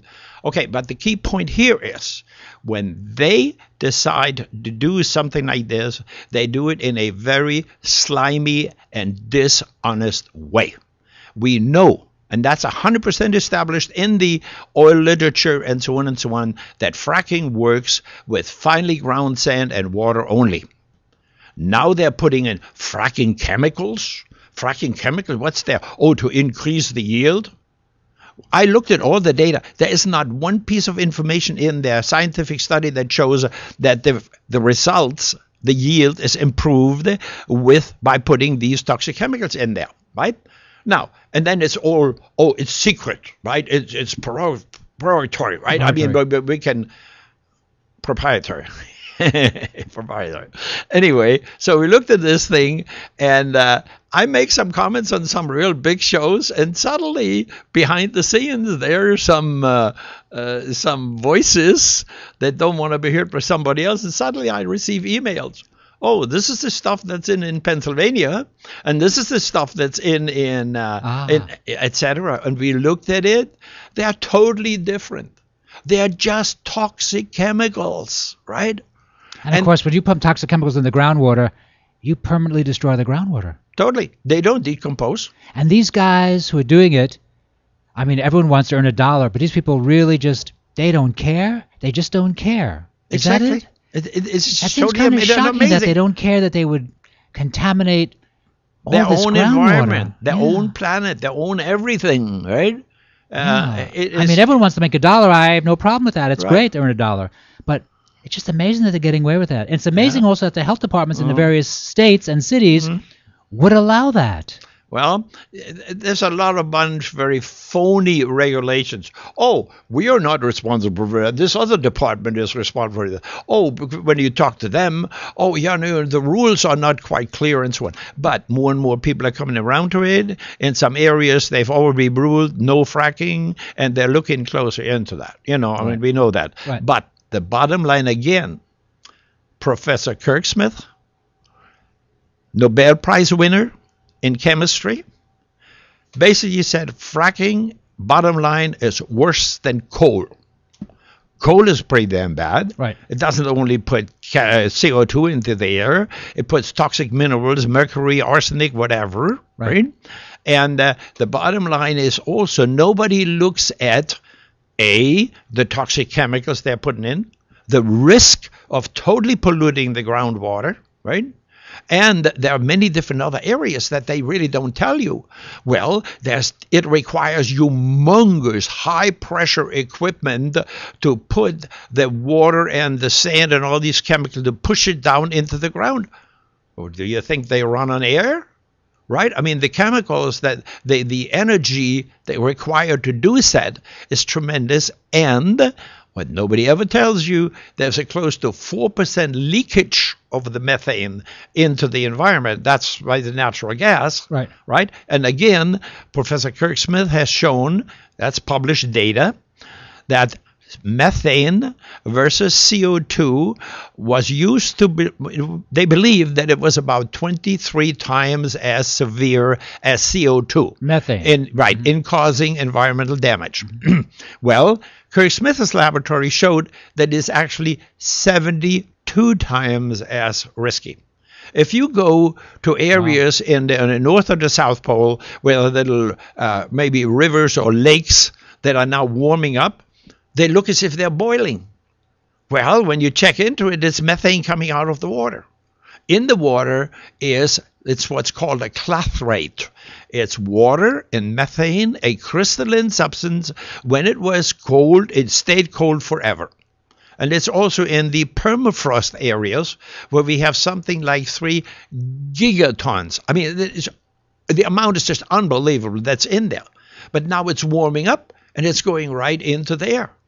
I mean, 1,600 scientists around the world show us every year with their reports how dangerous it is and it needs urgency and so on and so on. Oh, well, those special interests are getting away with it, But as I said, I mean, there's more and more groups coming up to do so. And I mean, I think really with the Years of Living Dangerous by Arnold and Harrison, that's a big turning point. Right. Because I get lots of emails basically saying, yes, I've been listening to that. I mean, I posted this thing all over the place, Hopefully they're coming around, right? And it's the same with automobiles. I mean, what do we need? Electrical cars, electrical motors are much more effective than regular gasoline motors. We need another Volkswagen, right? I mean, what was the Volkswagen? 4 wheels and an engine. Right. Right? And you don't need a push button to move the windows down and all this stuff. Yeah, the original Volkswagens, I've heard little reviews of them, and they mentioned how they were very rudimentary compared to the luxury cars we have today. It had a heater. It had 4 wheels. It had 4 seats. Had a windshield, and you went. That's right. Now, exactly. Sometimes when bad things happen environmentally, there was lead in gasoline. It took a long time we finally got that out. So, things do change. But industries that earn a couple of pennies, like the guys who put lead in gasoline, as they had to, they slowed it down for 20 years. They didn't want lead not being used in gasoline. So, do you think with people having more information that indeed these issues of fracking in a couple of years they'll be controlled? It's hard to predict the future, but I think so. Yeah. Oh, yeah. I mean, think positive about it. I mean, it's just impossible that the whole world will just self-destruct so that a 1% of the people make another $1 billion. Right. That is just totally ridiculous. Yeah, I feel the same way about it. Mhm. Yeah, I feel that in general people find out of an issue and things change for the better. And I'm not a Pollyanna, but I just see that historically there have been issues. There have been very difficult issues. They've been very difficult to implement, and eventually they are taken care of, and then no one even talks about it anymore. Well, especially also on the other side, you have the new energy geniuses that happen to be, guess where, in the U.S. and in Germany. That's good. Where, like in the U.S., Professor Dan Nocera give me 2/3 the water of the MIT swimming pool and enough electricity created by sunlight converted electricity, and I will run the entire country totally 100% pollution free. Yes, you seem to like that young man from MIT. Dr. Kugler, we are going to have you back again every month as we do. And this is Josh Lane on LA Talk Live with my co-host, Dr. Hans Kugler. And I'd like to thank you for tuning in to our show today on Here's to Your Health on the LA Talk Live broadcast network.